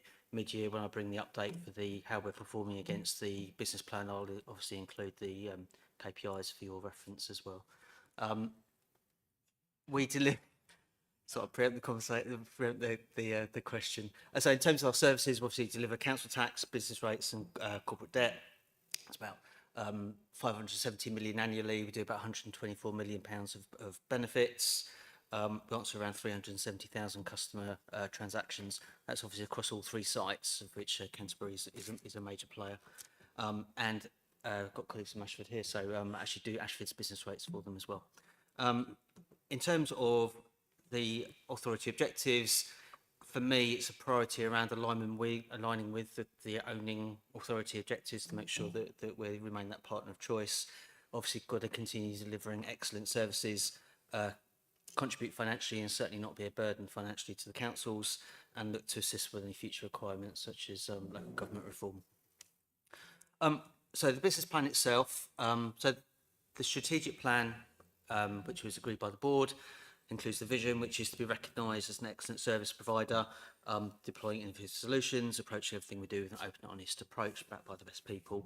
The strategic plan, we've discussed before, lists 6 key enabling goals, which are effectively around establishing our identity and developing trust, delivering excellent services, developing our people, being recognised for our service delivery, seeking appropriate trading opportunity where appropriate, and adding social value to the communities. And the business plan obviously lists our activities against each of those key enabling goals over the lifetime of the 3-year strategic plan. So year 1 for us was around, we were a new company, we cheaped in from Civica, so the priority was predominantly around goal 1, which is establishing identity and developing trust, whilst delivering excellent core services and operating within our financial envelope as we worked out what that envelope was. Year 2 focus retains the focus on core service delivery, retains the financial prudence, I suppose, of ensuring that we can work to return a surplus, but the focus shifts away from establishing our identity and developing trust to more about seeking recognition for the service delivery. So within our areas, we're quite successful, and potentially, as in many local government services, not very good about being as proud as we could be about the services and talking about them. So that's where the focus starts to shift. And that's also part of our strategy in terms of the potential for local government reform as well. Equally, there's ongoing operations to invest in the people, adding social value, but there has been a short-term deprioritisation of trading opportunities, and that's primarily as a result of the local government reform agenda impacting people's appetite to trade with us. So I've got 2 slides which are around the summaries of each of those 6 goals. So effectively around establishing identity and developing trust. So year 2 activity is minimal in this area because it's about building on the trust that we've developed during year 1. Second goal was around delivering excellent core services. That's always got to be a priority for us. That was very clear during the setup of the LATCO. We cannot lose focus on why we were set up and delivering the core services for the 3 councils. Point 3, which is developing our people. It's a slight increase in focus here as we've effectively bedded in the company and the operations and brought our staff with us on that journey. We're now able to build on that foundation and start looking at maintaining the reward and recognition and embedding our strategic people planning process to make sure that we're future ready. Goal 4, which is around being recognised for our efficient service delivery. That's the main area of growth, I would say, in this year. Last year, there wasn't any designated activity in that area because it was obviously you can't be recognised for something that you haven't yet built. And it's around seeking appropriate company accreditations or potentially industry awards so that we start to have our name known in a positive way within the public realm. Goal 5, which is around trading opportunities. I mentioned there around local government reform impacting the wider environment. So that's been deprioritised. Obviously, it doesn't mean we won't trade. It just means that the landscape is different at the point that the strategic plan was written. And then equally adding social value to the communities we'd served. Slight increase in focus on last year, and it was a discussion item at East Kent Services Committee around how we could measure that and expand it further. So we've taken a couple of actions away from East Kent Services Committee as well. Just a quick slide there, just to reassure about why the change. Again, equally, it's around the fact that the landscape changes, local government reform is looming large. It wasn't around as potentially as fully understood during the formation of the company. So it's around pivoting, I suppose, to ensure that we're fit for the future as well as fit for the now. Just a quick slide on governance oversight. So where we deliver revenues, benefits and customer services, probably in very highly regulated services, so there is a lot of scrutiny on the services that we deliver. But so just in terms of the governance, we have the company board. I have monthly meetings with all 3 Section 151 officers where we talk through the performance or the KPIs, the strategic direction of the contract and the performance, and they're quite good at giving me quite a challenging conversation to make sure that it's fit for purpose. Indirectly, we report our monthly financial monitoring back to the 151s to inform the corporate risk registers. We've got East Kent Services Committee, which is the 3 council leaders. That's important to maintain that consensus because we make our efficiencies by doing 3 things once. And so seeking that consensus is really important because if we have to do things differently between one of the authorities, that starts to introduce inefficiencies and costs into the operation, which directly impacts the rebate that we would be able to provide. Obviously, we've got cabinets. For Canterbury only, we've got this committee. We've got the scrutiny committees, and then equally, we're subject to East Kent Audit Partnership review in the same way that is if we were an internal council department. And currently, we're on 10 substantial assurance ratings and 1 reasonable, and that's up for review, I think, this year, the reasonable one. So overall, I think that what this slide hopefully demonstrates is there's a lot of governance that goes into us. There's a lot of scrutiny around us corporately and performance-wise and our outcomes. In terms of financial oversight, each of the 3 councils owns a third of us, so there's 1 director on the board, so there's equal voting rights. In the original inception, there was a finance lead as a director from Dover, but they've stood down because they're now the 151 officer, and that would create a conflict of interest. So we're in the process of appointing a non-exec director to the board with financial experience, just to increase the board strength, I suppose, in that area. Mentioned that the councils have full monthly reporting to inform their corporate risk. Just flags about 10 million turnover. There is no surplus budgeted by the councils, or no expected surplus budgeted by the councils for us to return. What we're looking at in year 1, when the company was originally created, we identified headroom of about £1 million to absorb additional cost. So we did that so that was a saving to the councils by creating the company. So we absorbed our IT costs that the councils previously paid. We've got our own IT department. We pay for our own software maintenance, our own equipment now. So that initial saving came back. the costs that came across the company eventually have now been clarified at about 1.3 million, so they're higher than expected. But despite that, we're actually expecting to return surplus of around 200 to 250,000 in the current year, and that'll be returned in proportion to each of the councils. It's returned in the same funding proportion because obviously it's based on caseload, so not every council pays the same amount in towards the contract price. And then in year 2, we're predicting a surplus of around 100,000, but behind that figure, there's risk-based contingencies of a couple of £100,000 as well. So if those risks don't materialise, then that surplus would become available to the councils as through a rebate. Just a small look back on year 1, where we are. So what this table represents is my view of where we are, and this is how I report back to the board against each of those goals. The metrics behind each of those lines is effectively against each of those deliverables that were in the year 1 business plan. How far along is each one of those deliverables? How complete is each one of those deliverables? And then that's consolidated into each goal. So you can see here that we're making really good progress against goals 1, 2, 3. There was no activity in goal 4, which is about being recognised, as I mentioned. We're lagging slightly in goal 5, which was the trading, but I've explained that we're deprioritising that one in year 2 because of the impact on local government reform.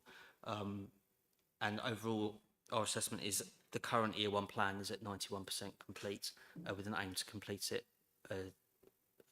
everything that's achievable by the 31st of March. And then I'll have the equivalent for the year 2 deliverables moving forwards as well. Whistle stop tour. Happy to take questions. Might regret saying that. Councillor Forrester. I was going to start by saying you might be pleased to know I've only got one question. I did have some questions about local government reform, but you've covered off all those in your presentation. So I just wanted to note, you said you're missing a non-exec director at the moment. I just wanted to know that there's lots of other oversight of what you're doing, but in terms of that on the board, you said that that non-exec was the person with the financial experience. So that's quite a significant gap in skills given your function. How are you managing that gap while the post is vacant, and what's the timescale plan to fill that vacancy? Thanks. So the day-to-day liaison is with all 3 151s. We have to be careful to make sure there's no conflicts of interest between their 151 hat and any knowledge of the company. But what we do is we have a finance manager, so a qualified finance professional that's dealing with all the finances for the company. Those, we're creating the accounts and budget monitoring monthly. That is then shared with the 151s on a full information basis. In terms of recruiting, so in terms of the day-to-day stuff, it's reported. There is financial awareness within the board members. It's just that they're not qualified accountants. Within the plan for the non-exec director, that's underway, and I believe that the process is that the joint chief execs at Canterbury need to propose, looking to Nikki here, there's a process whereby the chief execs have to propose the appointment of a director, and that process is currently underway, so it should be imminent. We have identified the individual. It's a case of how to formalise that. That's great. Thank you. Councillor Watkins. Thanks, Chair. And thanks for the presentation. Definitely a bonus point for a RAG rating in there, which you knew we were going to love, didn't you, having sat through an hour and a half of Kanenko. I think Councillor Forrester really hit the nail on the head with the NED comment. And I was going to ask, I think it's great that you're looking to appoint one of those. And actually, I don't believe we've got one on Kanenko. And maybe we should. And I just wondered if there was a reason why Partnership One has decided to get a NED, and if you're aware, Kanenko hasn't. If you've had that discussion, I'd be interested to know, because I think it probably is something that Kanenko should think about during the course of 2026. And then the second question: can you just give us an example of what a risk-based contingency would be in your sector?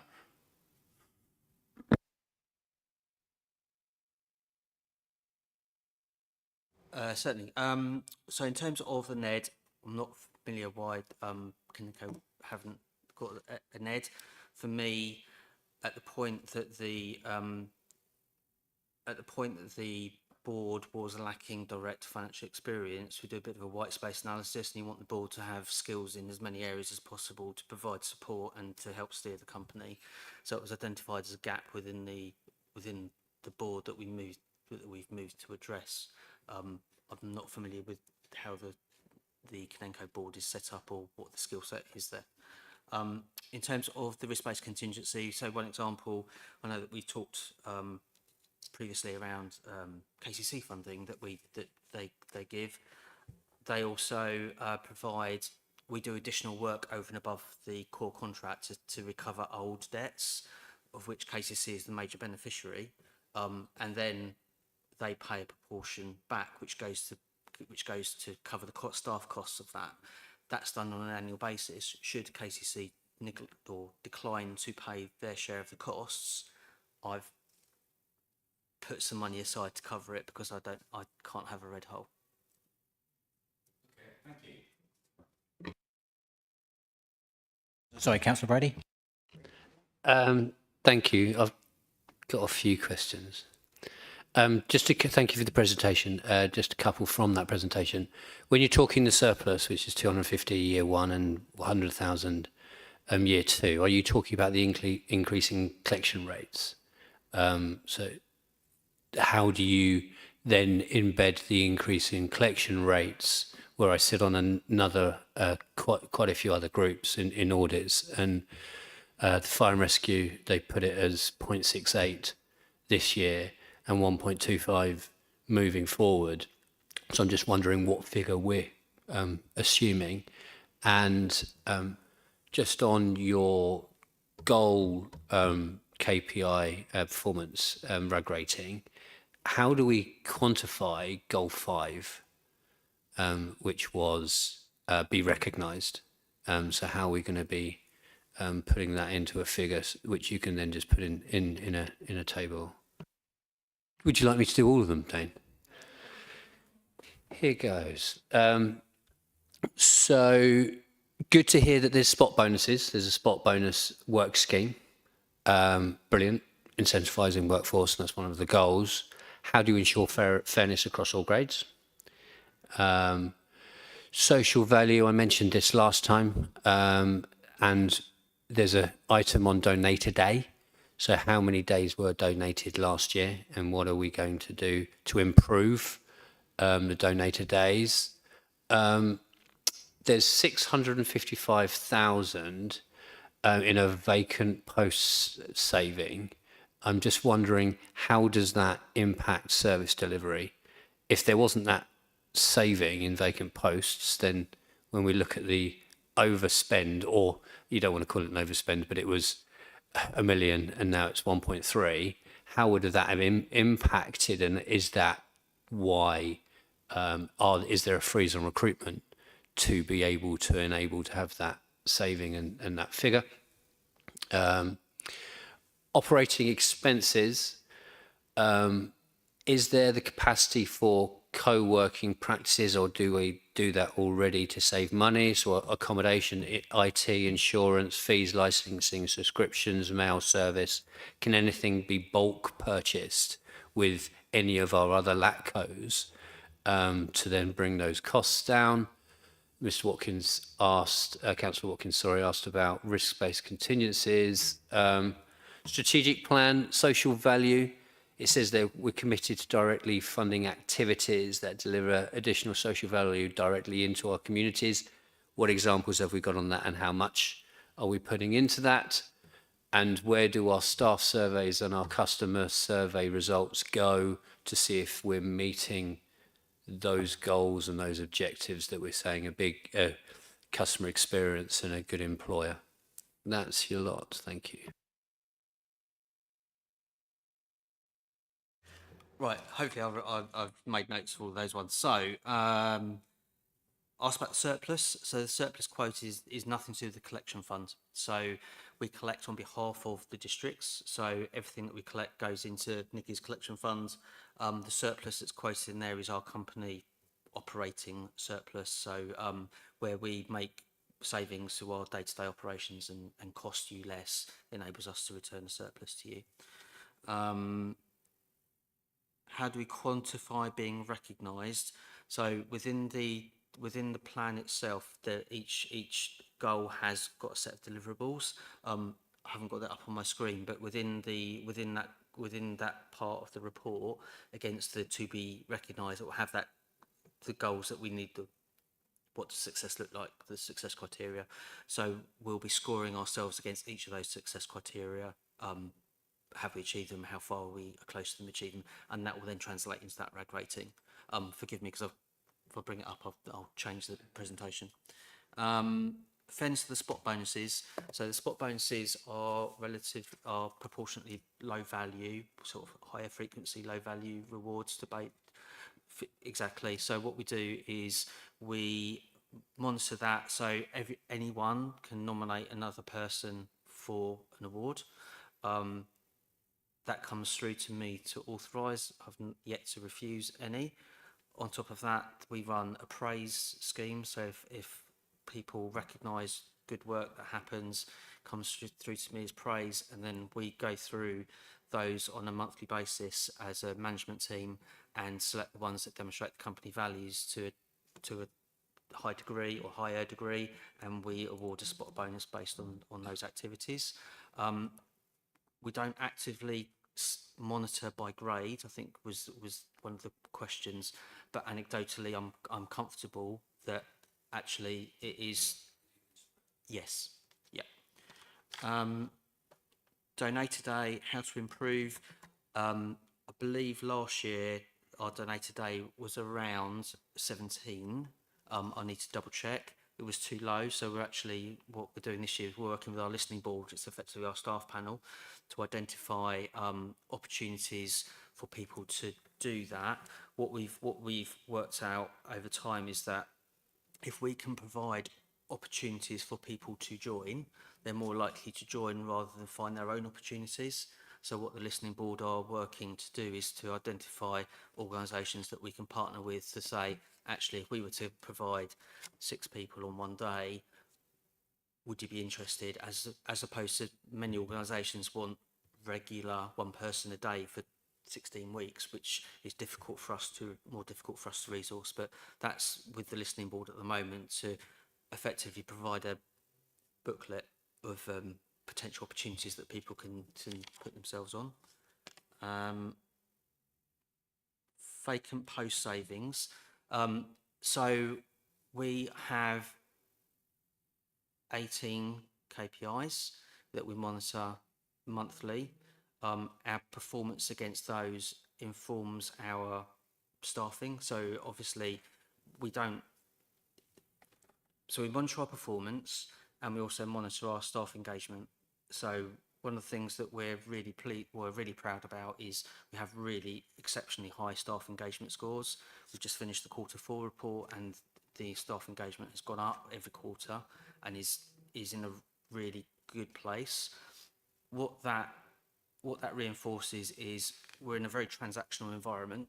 So whether we're processing council tax, answering phone calls, processing benefits, so it's predicated on actually effectively treat people well and with respect, and people work hard, which means then overall your costs are lower because you have lower attrition, lower sickness, and all those regular things.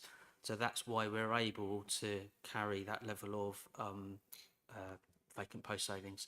And the reason why we've actually put them in there was, I think when I was at this committee last time, I think you were working out spans and layers, and it was because the top figure was quoted, but the vacant post savings that were in that weren't clear. So that was almost to demonstrate that whilst there is a staff budget of X, we're actually we're carrying a vacancy of Y as well. Operating expenses. So within our operating expenses, obviously we pay for our accommodation. So we pay for our accommodation at each of the 3 councils. We have external contracts. So we contract in our own right as a company. The councils aren't allowed to subsidise us. So we have our own contracts for print and mail with external providers that enable us to take advantage of significant discounts. One of the areas that we are looking at in terms of trading is using our bulk purchase to partner with other organisations. So that's on our radar to do. It's not necessarily easy to achieve because the LATCOs that are out there, we operate in different spaces. So, for example, my organisation is very heavy on customer contact, outgoing mail, elements, whereas Canenco wouldn't be necessarily sending out lots of mail. So where there are synergies, more than happy to explore, but everyone tends to have slightly different approaches. If I may come, so yeah, it wouldn't be maybe Canenco, but the councils would have a mail service contract. Yep. They'd have an IT, they'll have insurance. So if there's a contract coming up with any of those councils and you could then bulk purchase with them, that will give you a saving fee. Yep. So what we do is, in terms of things like insurances, we have to have our own insurance because we're a separate company. So we have to have our own employers' liability and things like that.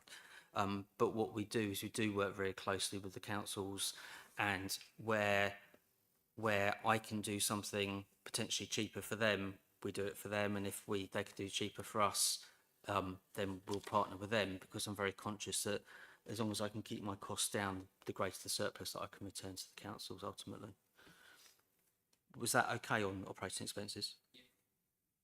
And then social value, you mentioned about staff surveys and customer surveys in relation to social value. If I may, Chair. So the social value, it was committed to directly funding activities that deliver additional value, social value directly into the communities. So I'm just wondering what examples of activities have you done within the communities and how much funding have you given? And the other questions were on the staff survey results and the customer survey results. Where do they go to be looked at? Do they go to anything here, or is that just an internal thing to match up against your goals and objectives? Okay. So in terms of the social value side, we don't directly fund external bodies. It's more that we're providing the resource to do it. So in terms of, for example, the Donate Today, we're releasing people from the office, we're paying their wages whilst they're adding value into that community. What we're pivoting towards this year is more sort of outreach work. So we're looking at, for example, there's an organisation in Bay where we're sort of like exploring the opportunity of volunteering with them, but also providing welfare advice at the same time. So that's where we're starting to push for this year, which is why within the year 2 plan I've described it as a slight increase in focus on that area from last year. In terms of the surveys, so the staff surveys are confidential, or the staff surveys are anonymous, and they come through to me. I then I consolidate that data and report that out to the board on a quarterly basis.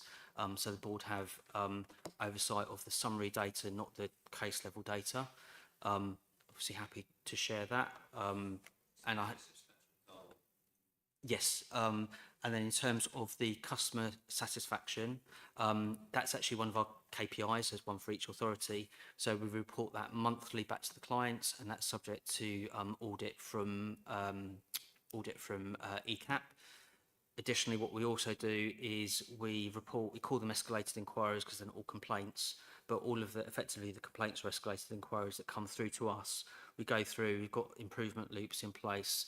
We're very open and honest and about the issues that we have, and we feed that back, and there's full oversight from the client team for that. And I think off the top of my head, so against the backdrop of 300,000 or 400,000 customer interactions and sending out hundreds of thousands of letters in the last year, I think we're on about 117 complaints across all 3 authorities, of which, and I can find out the exact information, around 12 have been upheld. So proportionately, it's a tiny, tiny element of cases where we've looked at it and gone, actually, we could have done better, and as a result, we've changed our processes. And then just on the customer satisfaction stuff, I think the KPI is 96%. We're above 98% for each of the three authorities year to date.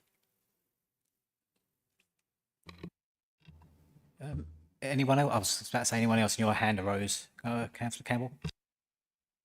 Yeah, it'd be a quick question back on KPIs. I'm afraid I notice in the contract, I think there's 6 KPIs per authority, and they each attract abatements. I'm just wondering what level of abatements you occurred in year 1 for Canterbury, not across all 3 LAs.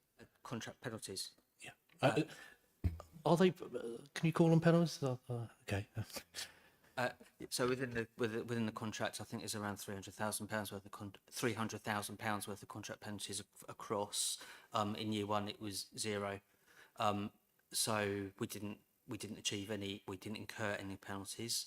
In year 1, we didn't achieve the council tax collection KPI for Canterbury, but we recognised that going into the contract, the existing KPI wasn't achievable. I'll explain why shortly. So within the contract, it agreed that there would be no penalty on that particular KPI for the first 2 years, because we recognised that we needed to revisit the performance measure of what we were being measured against. The collections KPI that we have effectively measures money in the door as at the 31st of March. That does not reflect that it's not easy to achieve in the current economic climate, and does not reflect what we collect over a period of several years. So, for example, if by the 31st of March we get to 97, 98, 97.5% over a number of years, so I think for Canterbury it's over 4 years, we actually get to 99%. So it means the collection fund's in surplus. So by measuring us in a binary way of cash in the door at the 31st of March, it doesn't reflect actually the activity that goes on behind the scenes for a number of years to get that money in. Thank you. Just out of a matter of interest, is that for the same for all 3 authorities? Yes. Brilliant. Thank you. Okay. No, thanks. That was a really useful discussion answer session there. I think, Mark, you did really well. But no. So in all seriousness, you've come out with where the company needs to look at more, and you've recognised it, and actually you're making plans of how to address it. You started off about the non-executive director role, and you've talked about Donator Day and all sorts of different things. I think you've been really forthright and honest to recognise this, and we look forward to your next appearance here. So, moving on more officially, I will need to propose that this committee recommend to Cabinet that the 2026-27 business plan for Partnership 1 is approved, and I'll need a seconder for that. Councillor Forrester. And then we're going to have a recorded vote.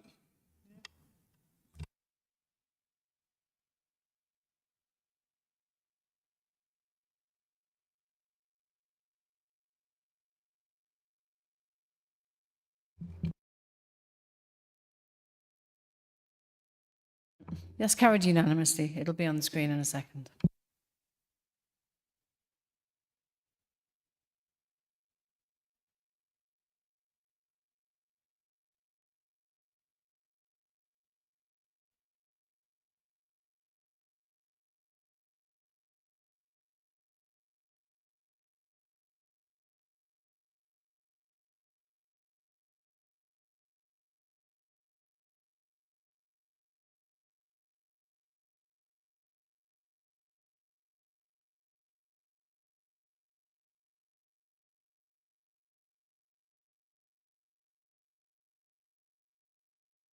Okay.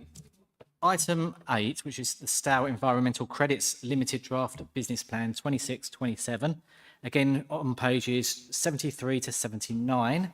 So I'm going to invite the General Manager of SEC Limited, which is Clark Gordon, and Lee Foreman, who's the Assistant Director of Finance at Ashford Borough Council, to introduce yourselves and then introduce your reports following that. Excellent. Right, good evening. Thank you very much. I'm Clark Gordon, and I'll give this presentation, which is more of a sort of a general overview of the company, how it's doing, and sort of a forward look for this year. Obviously, with the business case being in the exempt part, if you've got any questions for that, these won't be necessarily be covered in the presentation. So for those not aware, I'll just give a sort of a very high level overview of what Stour Environmental Credits is. It's a joint venture between Ashford Borough Council and Canterbury City Council, operating on a not-for-profit basis. And we are generating mitigation in the form of phosphorus and nitrogen credits that we can then sell on to developers so that we can get development moving forward. And we've got a long-term monitoring plan in place for making sure that those phosphorus and nitrogen credits remain robust. We're not the only player in the market, so there are private providers as well. So we exist to complement those existing nutrient credit options that are available in the catchment. Obviously, being set up by public bodies, we've got that kind of public value aspect of it as well that some of those other private companies may not have. Just in terms of our funding, so we received a £450,000 grant from what's called the Local Nutrient Mitigation Fund. So that's actually provided by MHCLG, Ministry of Housing, Communities, Local Government, and it's administered via Kent County Council. And that was provided to us in early 2025 to set up and implement the offsetting scheme. We later then secured an additional £4 million from the LNMF later in 2025, which enabled us to procure the services of our supplier, National Rivers Consortium, or NRC, who are providing us with our initial tranche of nutrient mitigation via septic tank upgrades. Our operational funding will be provided through the nutrient credit sales to developers and then investment of the funds that we bring in. Additional mitigation that we need as we go through will be secured by using the recycled nutrient credit sale funding, but there is still local nutrient mitigation funds available through Kent available as well if we do need to tap into those at any point. Just to touch on a couple of new appointments. So I'll mention Trevor first. So Trevor was appointed to the board in December 2025. He joins Lee as Ashford's other director, and then from Canterbury, Cheryl Ireland and Bill Hicks represent Canterbury on the board.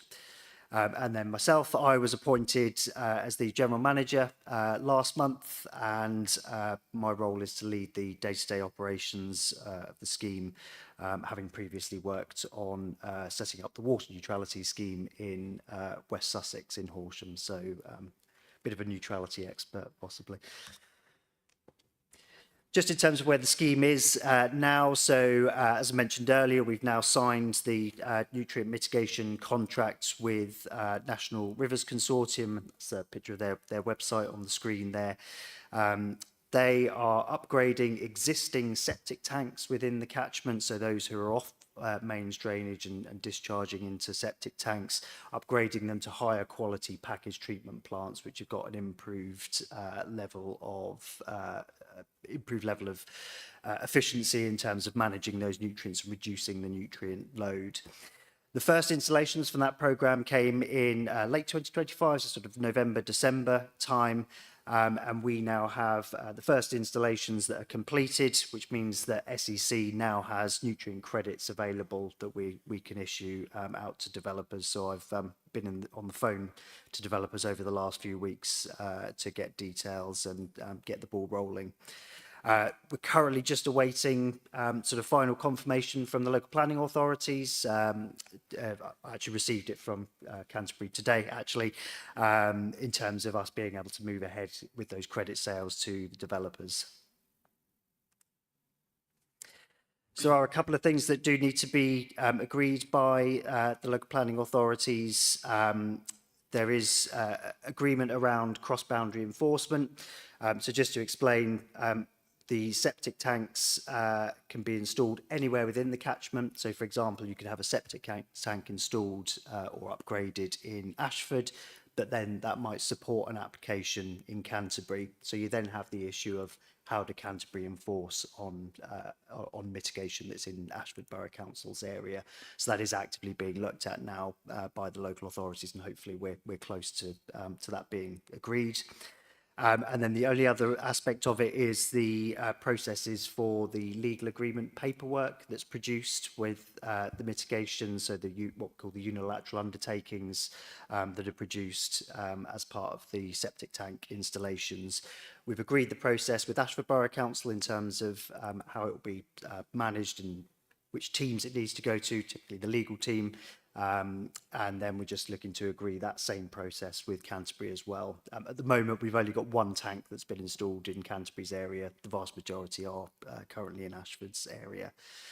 And just to mention that we're also actively looking at other mitigation options, particularly to provide additional nitrogen credits, because we're quite low on nitrogen credits, and also what we call temporary credits, so those that are required before 2030 as well. And as part of those mitigation options, we may be able to look at more nature-based solutions than the current septic tank upgrade programme. So just a little bit more detail on the nutrient credits. So as I said earlier, we've got both phosphorus and nitrogen credits, and those are sold separately to developers. The credit prices are £350 plus VAT for the phosphorus and £23.50 plus VAT for the nitrogen per credit. And one credit is equal to 0.01 kilograms. That's actually a recent change that we've made. So we had feedback from developers that our minimum credit unit before, which was 0.1 kilograms, effectively meant that developers were overpaying because the calculator works it out to 2 decimal places. So developers were paying for more credits than they need. And of course, while we've got limited amounts of credit, there was also wastage there that we wanted to avoid. So we've responded to that developer feedback, reduced that minimum credit unit. So good news for the developers, they're saving money. Good news for us that we're getting more from our credits that we've got. The key priority for us in terms of which developers are going to get the credits is developments that can commence construction quickly and are going to get occupied quickly. So we're looking to get developments moving quickly. What we don't want is developers getting their credits, sitting on them for ages and not doing anything with them when we could have developments coming forward. Just very briefly on the more strategic look at what government are looking to do in terms of addressing nutrient neutrality and how this all fits in. So the Planning and Infrastructure Act received royal assent in December. And as part of that emerged environmental delivery plans, or EDPs, and the Nature Restoration Fund, which were implemented with the Act. The Stod Marsh will be subject to an environmental delivery plan. So it's on Natural England's radar that they will produce an environmental delivery plan for the Stod Marsh, which will effectively look at what strategic solutions are going to be needed to address the nutrient issue. We'll be working alongside Natural England on that, so they won't necessarily be looking to set up a credit scheme, for example. They might be looking to do things like dredging out or desilting Stod Marsh lakes, producing wetlands, that sort of thing. So we'll actually be working side by side with Natural England as they develop the EDP, which we're expecting to be within the next sort of year or two, a draft for the Stod Marsh. The first EDP is being looked at in Norfolk. Then they're moving on to the Avon, and then they're coming across to Norfolk to do the Stod Marsh EDP there. Still a lot of questions around what that EDP is going to look like. Still very early days, obviously having only sort of begun in December. So there are questions around the funding and exactly what the EDPs are going to look like. So just a forward look of what we're going to be looking at over the next few months and over the next year. As I say, nutrient credits now ready to be sold, so be looking to get those, get the ball rolling on those probably as early as tomorrow and into next week. We'll be looking to use some of those recycled funds from those initial credit sales and or the LNMF funding to secure additional mitigation. We have got a backlog of inquiries at the moment from developers, so we do need more credits to be able to clear that backlog as quickly as we can. And obviously, we're happy to report on the progress with credit sales and how much development has been enabled in Canterbury and how much mitigation we've got available and the types of mitigation that we've got available at the next CAC meeting. Happy to take any questions. Thank you. Councillor.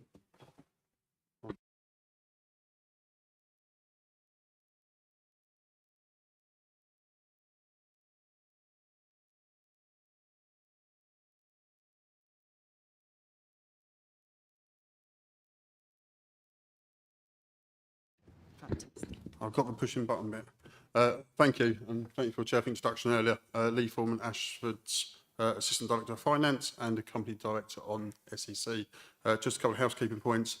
Apologies should be noted from Bill Hicks and Cheryl Island, if you don't mind. Unfortunately, they can't be here tonight. Just pick up a couple of points from Clark's presentation. Only one install in Canterbury. That's nothing to do with Canterbury. That's to do with NRC having got the contract and starting to look for septic tank upgrades. A large proportion of Canterbury's actual mains drainage, so it does limit our options of installing new septic tanks. So just to clarify that point. And also, in terms of a change from 0.1 to 0.01, while that does benefit us and developers, it primarily focuses and benefits smaller developers. So not really the big players with big development sites, but to a smaller developer doing 1 or 2 houses, they get the main benefit from that. Also, just about EDPs and NRF stuff, just to give you reassurance that we will work actively with Natural England rather than against Natural England to help deliver solutions for Stodmarsh and the wider catchment. There was discussions about us stepping away and letting them take over, but we are very much part of a solution with them rather than walking away from the problem. Questions? Thank you. Councillor Campbell, please. Thank you for that. That was very good. I enjoyed that. A couple of questions. First of all, you talked about the, you touched upon the point that septic tanks sort of are the low-hanging fruit, really, that you've been able to attack, and you now need to move on to other mitigations. I mean, is there a danger that we hit a bottleneck quite early on and it becomes increasingly difficult to find workable mitigations, a decent business case, and that it's not just you, it's the whole industry, and we actually sort of start running out of workable mitigations in the foreseeable future? And I was just wondering what your thoughts were about that. And I've forgot my second point. I'll come back to that. Thanks. Yeah, thank you, Councillor, and that's a really good point. And yes, there's always a natural risk that, you know, we're only as good as the ones we can sell. So obviously, we're not the only player out there doing free septic tank upgrades, but we think there should be enough to fulfil our contract, which is a substantial size. But yes, we are looking to explore other options. One of the main ones we're looking at is temporary nitrogen, and that comes largely from fallowing the land. So where farmers got land, they can fallow the land, create the temporary mitigation to TOW when the sewage treatment works are upgraded. So that's one thing we're looking at, but as a public company, we've got all the public procurement regulations we have to go through. Besides that, we do have a technical working group where we are looking at other innovative ways of creating mitigation. But again, we have to go through certain procurement hoops. Wetlands are on the agenda still, but they can be quite expensive. And also there's ditch enhancements, which are a recognised Natural England approach. But again, that's not something we'll necessarily get involved in. There is a lot of external parties suddenly coming to market since we've been set up. And largely they are looking to sell to us. Unfortunately, again, because of public procurement, we can't just go to the market and buy it and create a secondary market. So we're hoping that them players come to market themselves and sell credits and again, unlock development, because fundamentally we're here not to make a profit, but to unlock development. Whether we do that or external players do that, it achieves the objectives of the company. Clearly our prices are advertised. Unfortunately, they don't have to. So, you know, joys of public sector. Thank you. If I could, just my follow-up question. We talked in the presentation. You talked about sort of enforcement, cross-border enforcement. What levels of enforcement and assurance is provided to make sure that the the work has been undertaken to the original specified. And in terms of cross-border, I mean, if you could give a picture of how that might work. So I talk about border as if there's a big iron wall between us and Ashford. Thank you, Councillor. Yeah, so when septic tanks are installed, the homeowner has to sign a unilateral undertaking, and that secures a charge on their property effectively. And what that means is they have to make sure they do an annual maintenance programme. So they need to maintain that septic tank annually. Them certificates will come through to SEC and we pass them on to the LPAs. Should residents not have that annual charge, we will then inform the LPAs and then ask the LPAs to take appropriate enforcement action. That appropriate enforcement action will be at the discretion of the LPA. So they will make that decision. In terms of the cross boundary, we will install septic tanks in the catchment. I mean, catchment, as you know, is Canterbury, Ashford, Folkestone, the Hive, and a little bit of Swale and Maidstone. So we don't keep a register going. That septic tank install permits that development, and that one does that development. We just have a big pot. So that developer will call on our universal pot. So what we need is an agreement that if for Ashford to place an appropriate assessment on credits, which could be generated from in the catchment, they have to have reassurance that the four authorities currently in the catchment will take appropriate enforcement action as they see fit. So we've had there was a meeting facilitated by a company called Burkitt's last week with the four LPAs to work out the best way to do that. In Norfolk, they have a collaboration agreement. I think here they may be looking to change local enforcement policies. So that it's not insurmountable, but it's just giving the LPAs the peace of mind and assurance that if one of the other four authorities need to take appropriate action, they will be prepared to consider taking that action. Just the other thing to mention as well, we don't use 100% of the benefit that's obtained from the installation, so we only use 95% of the benefit, so there's a 5% buffer built into each installation. So should there be a situation where one tank doesn't get maintained, we've got that buffer built in there so that there's still a nutrient neutral position throughout. Thank you. Councillor Watkins? Yeah, thanks. Yeah, it's an interesting area. I was just going to suggest why have you considered that you become the enforcement vehicle? Because I mean, it's sad that I know this, but my business is in conveyancing, and you don't have to be a local authority to place a charge on a property, right? Anyone can place a charge on a property, so you could put that charge on. You obviously need a bit of expertise. I'm doing that with relatively straightforward legal process, and then you could be, then you deal with all that admin you've got at the moment, managing it across 4 or 5 different LAs you just told us about. So have you thought about you actually offering that as a service to the local authorities, becoming essentially the specialist in doing that? Thank you, Councillor. That's a really interesting point. Yes, we could, and I think we would support the LPAs in putting together evidence to take enforcement action if they needed that support. But I think the local authorities, and I'd have to check my planning colleagues on this, they would like to have the control because ultimately they're giving the planning consent to the development. So obviously if we was the people in charge, we could then fold the company, walk away, and that charge and responsibility for monitoring would walk away with us. So I think the LPA, in terms of having control over the whole arrangement in terms of planning consent, it makes more sense for them to hold the charge. That would be my early indication. I have to take it back to planners and come back, but that would be why they're doing the appropriate assessment, they're giving planning consent, saying that's sound credit, what will be monitored in perpetuity, being 80 to 125 years. So yes, it's a good point, and yes, we could help and support, but I think if we had the sole responsibility or another party similar to us, I think the LPA could lose that control quite quickly if a company folded and walked away. The other thing that I know from speaking to the local authorities, they're keen to treat us very much the same as they would any of the other private credit providers as well. So I think if they saw us as doing the enforcement, whereas they'd be asking other providers to, I don't think they'd want to ask other providers to do it because there's possibly not the same level of trust, should we say, as there would be in a company that's set up by the local authorities.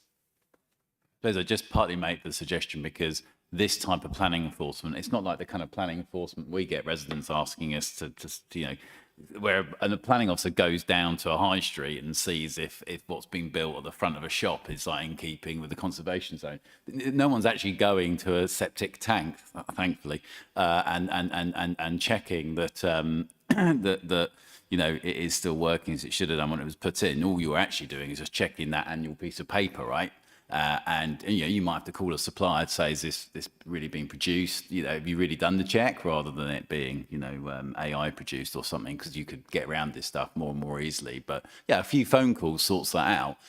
So my point being is that the enforcement is still technically a kind of planning type thing, but in the real world of how it operates, it doesn't need the kind of town planners that a local authority has. But your point about the private market existing out there and then wanting to see a level playing field, I get that actually, and that's quite a good reason as to why it might have to sit within the local authorities, even though I can see that having all those different local authorities with one person doing that is probably not that efficient. Hence I was suggesting we think about it. But maybe just see as the market evolves, maybe we can do it, you as a company can do it so much more efficiently that maybe even the private operators will say, do you know what?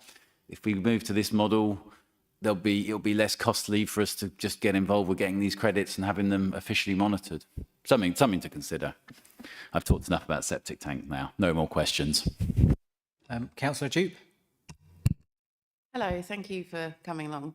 I have a potentially ignorant question, but is there a world where, I've got two actually, is there a world where a developer can buy fields up, say, oh, we're going to leave them fallow, get these temporary credits, use the money that they've been paid to then build houses on the fields that they've left fallow? And my second one was, is there going to be any advertising or anything to suggest, not placation, but to tell residents that this is actually a good idea and it will benefit them if we can say it's actually going to make a difference and it's not just going to improve septic tanks in Ashford? Because I do get what you're saying, it's still within the catchment, but somebody in Rough Common does not care about, you know, the nature in Ashford. They care about the woods next door to them. I don't know how that's going to be put forward. I'm really tired, so I'm not very concise. Thank you. The first one's an interesting point, but I think hypothetically, yes.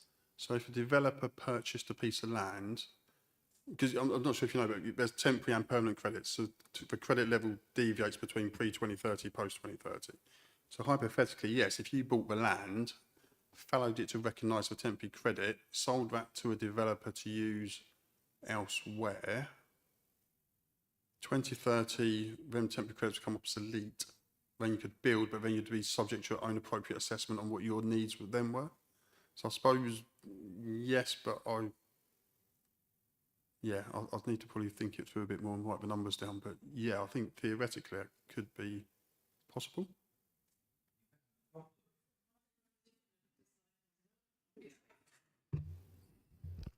I was just going to say, you said you need to think about that. Could you come back to the committee on that? Because, sorry, it really piqued my interest. Yeah, certainly.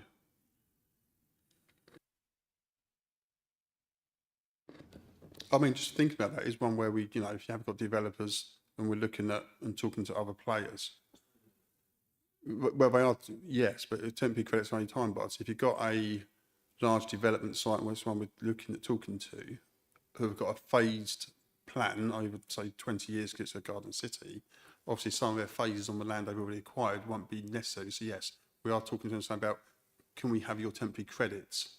So fallow the land, confirm you're not going to develop on it until later down the line, then yes, you can use the temporary credits.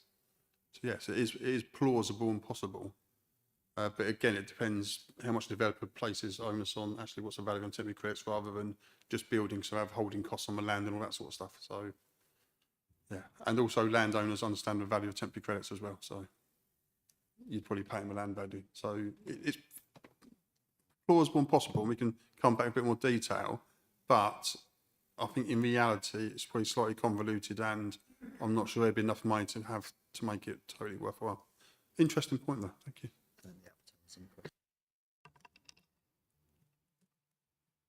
Any other questions? Just Shall I- There was a second question, wasn't there? Sorry. Yeah, I mean, I suppose from my understanding is the Stod Marsh is in Canterbury catchment, isn't it? So I guess we've got the direct benefit to the Stod Marsh from the entire scheme. We have got a sort of a comms plan. We'll be looking to do some. We've got sort of our website, so we do some press releases on the website and in the local press as well. So try and sell. Obviously, at this stage, really, it's sort of providing the details of the mitigation program, but certainly we'll be looking to do some ones about sort of the installations. We'll be quite happy to put in there sort of the benefits to nature and the benefits to the catchment, things like that.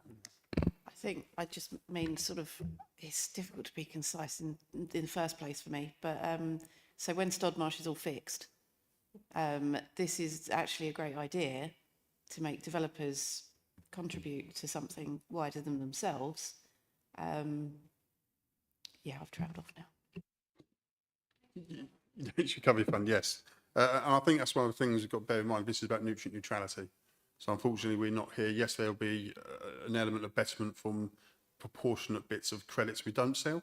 So if someone needs 0.004 and we sell them 0.01, clearly there's a minuscule part which is betterment. But this is largely about nutrient neutrality, so we're not making it any worse. This is where Naturally England needed to come in, work out the EDPs, work out the costings of EDPs, work out how the Nature Recovery Fund feeds into that, not to only improve and get Stod Marsh back to where it should be, but also make sure the new development rate in the release doesn't compound the problem. So, yeah, I think that's the thing we forget. It's not about nutrient neutrality. It's about actually, the whole ruling at the start was because actually it was in a poor state. So obviously he has a lot of money to get it back into a fair state, and then a lot of money to make sure the maintenance is then done going forward, to make sure the site stays in good condition, but also to absorb more and more development, which is necessary across all the local plans. Yep, Councillor Brady.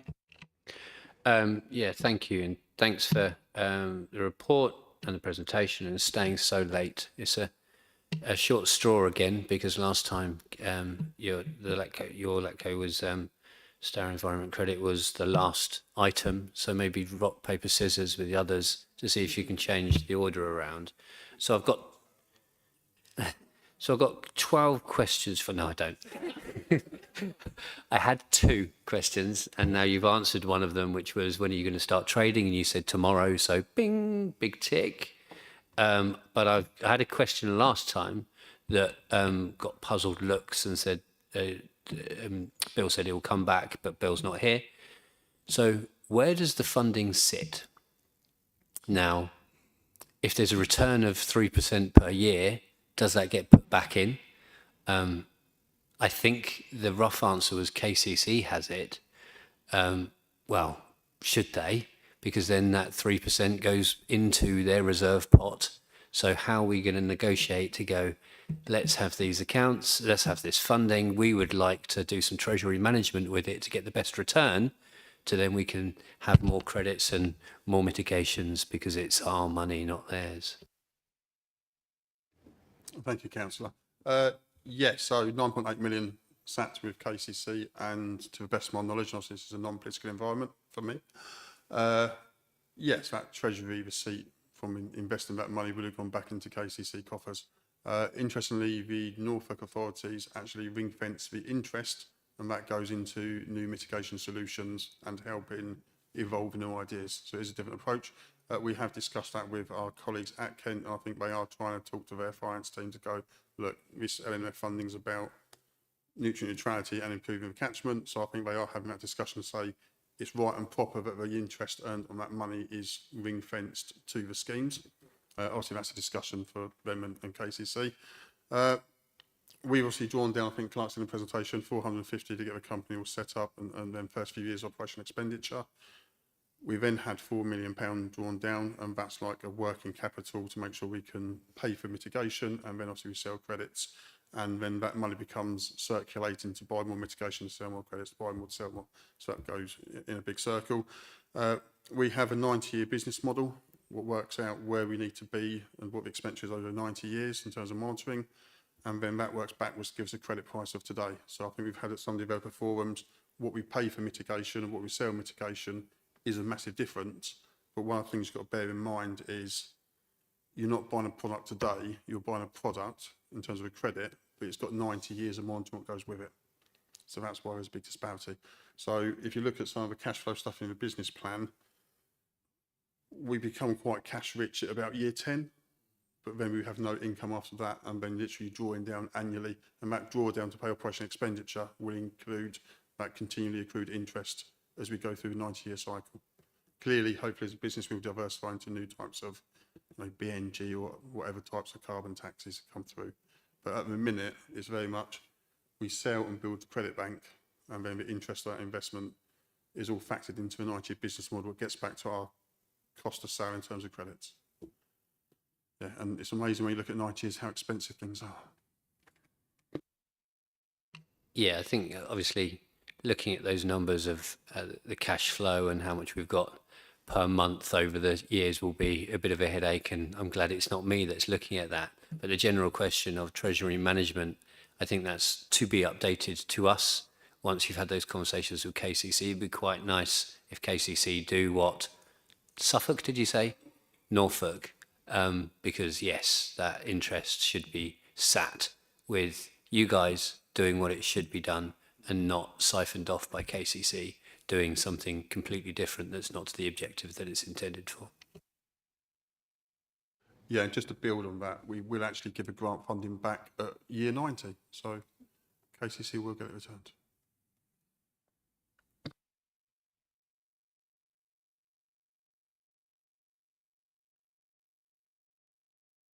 Oh, no, thanks for that presentation. I think you've got a couple of things to take away from Councillor Dupe. Was a bit of research for you there. Just a point of interest, really. So to get development to go ahead in the catchment, you need to do the nutrient neutrality, which obviously will affect developer viability, like their costs. So does that?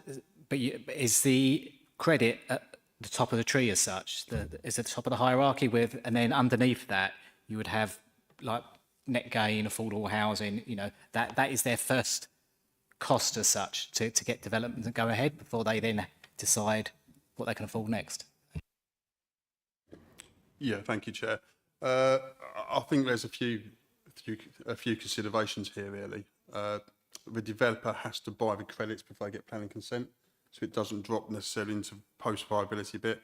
So in some of our own developments at Ashford, the problem is really the 5 years, because it's 5 years since the Stodmarsh ruling, and therefore, COVID, war in mainland Europe, hyperinflation, high interest rates.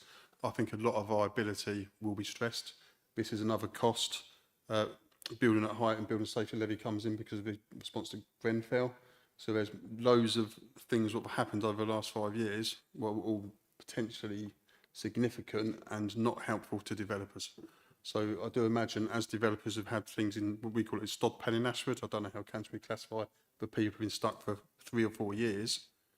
But I think it's quite possible when you come to release them plans, they might come back in viability. Unfortunately, that could then impact your Section 106 contributions in terms of infrastructure and that sort of stuff.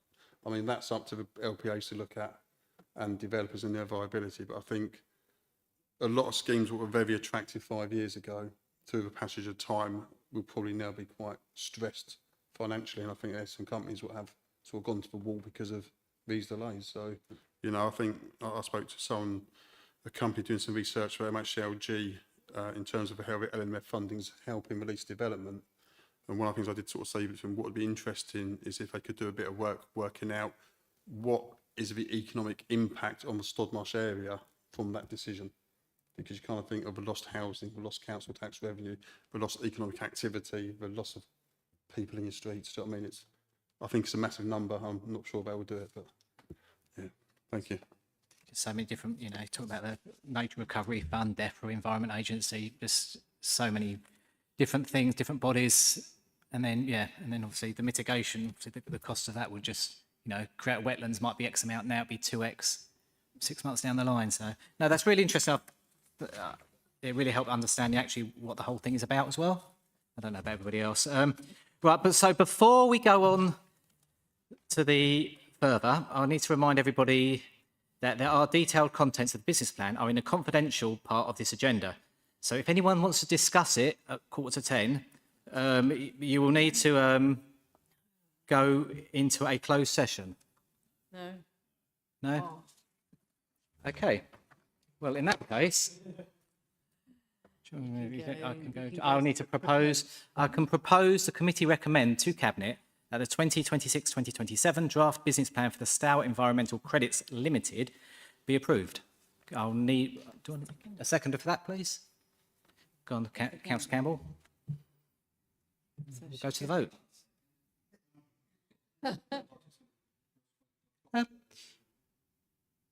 Yeah, go on then, before we press the button. Thank you. I was just going to say, building your comment, it is quite a complex area and it's quite new to local authorities.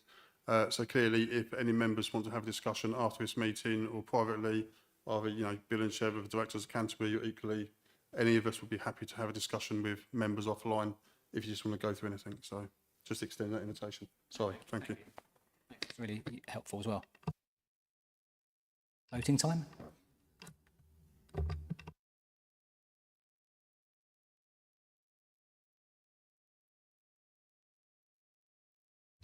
Carried unanimously. Right, so any other business to be dealt with in public, and there isn't. And so the date of the next meeting is the 15th of October, subject to confirmation. That's it. Thank you.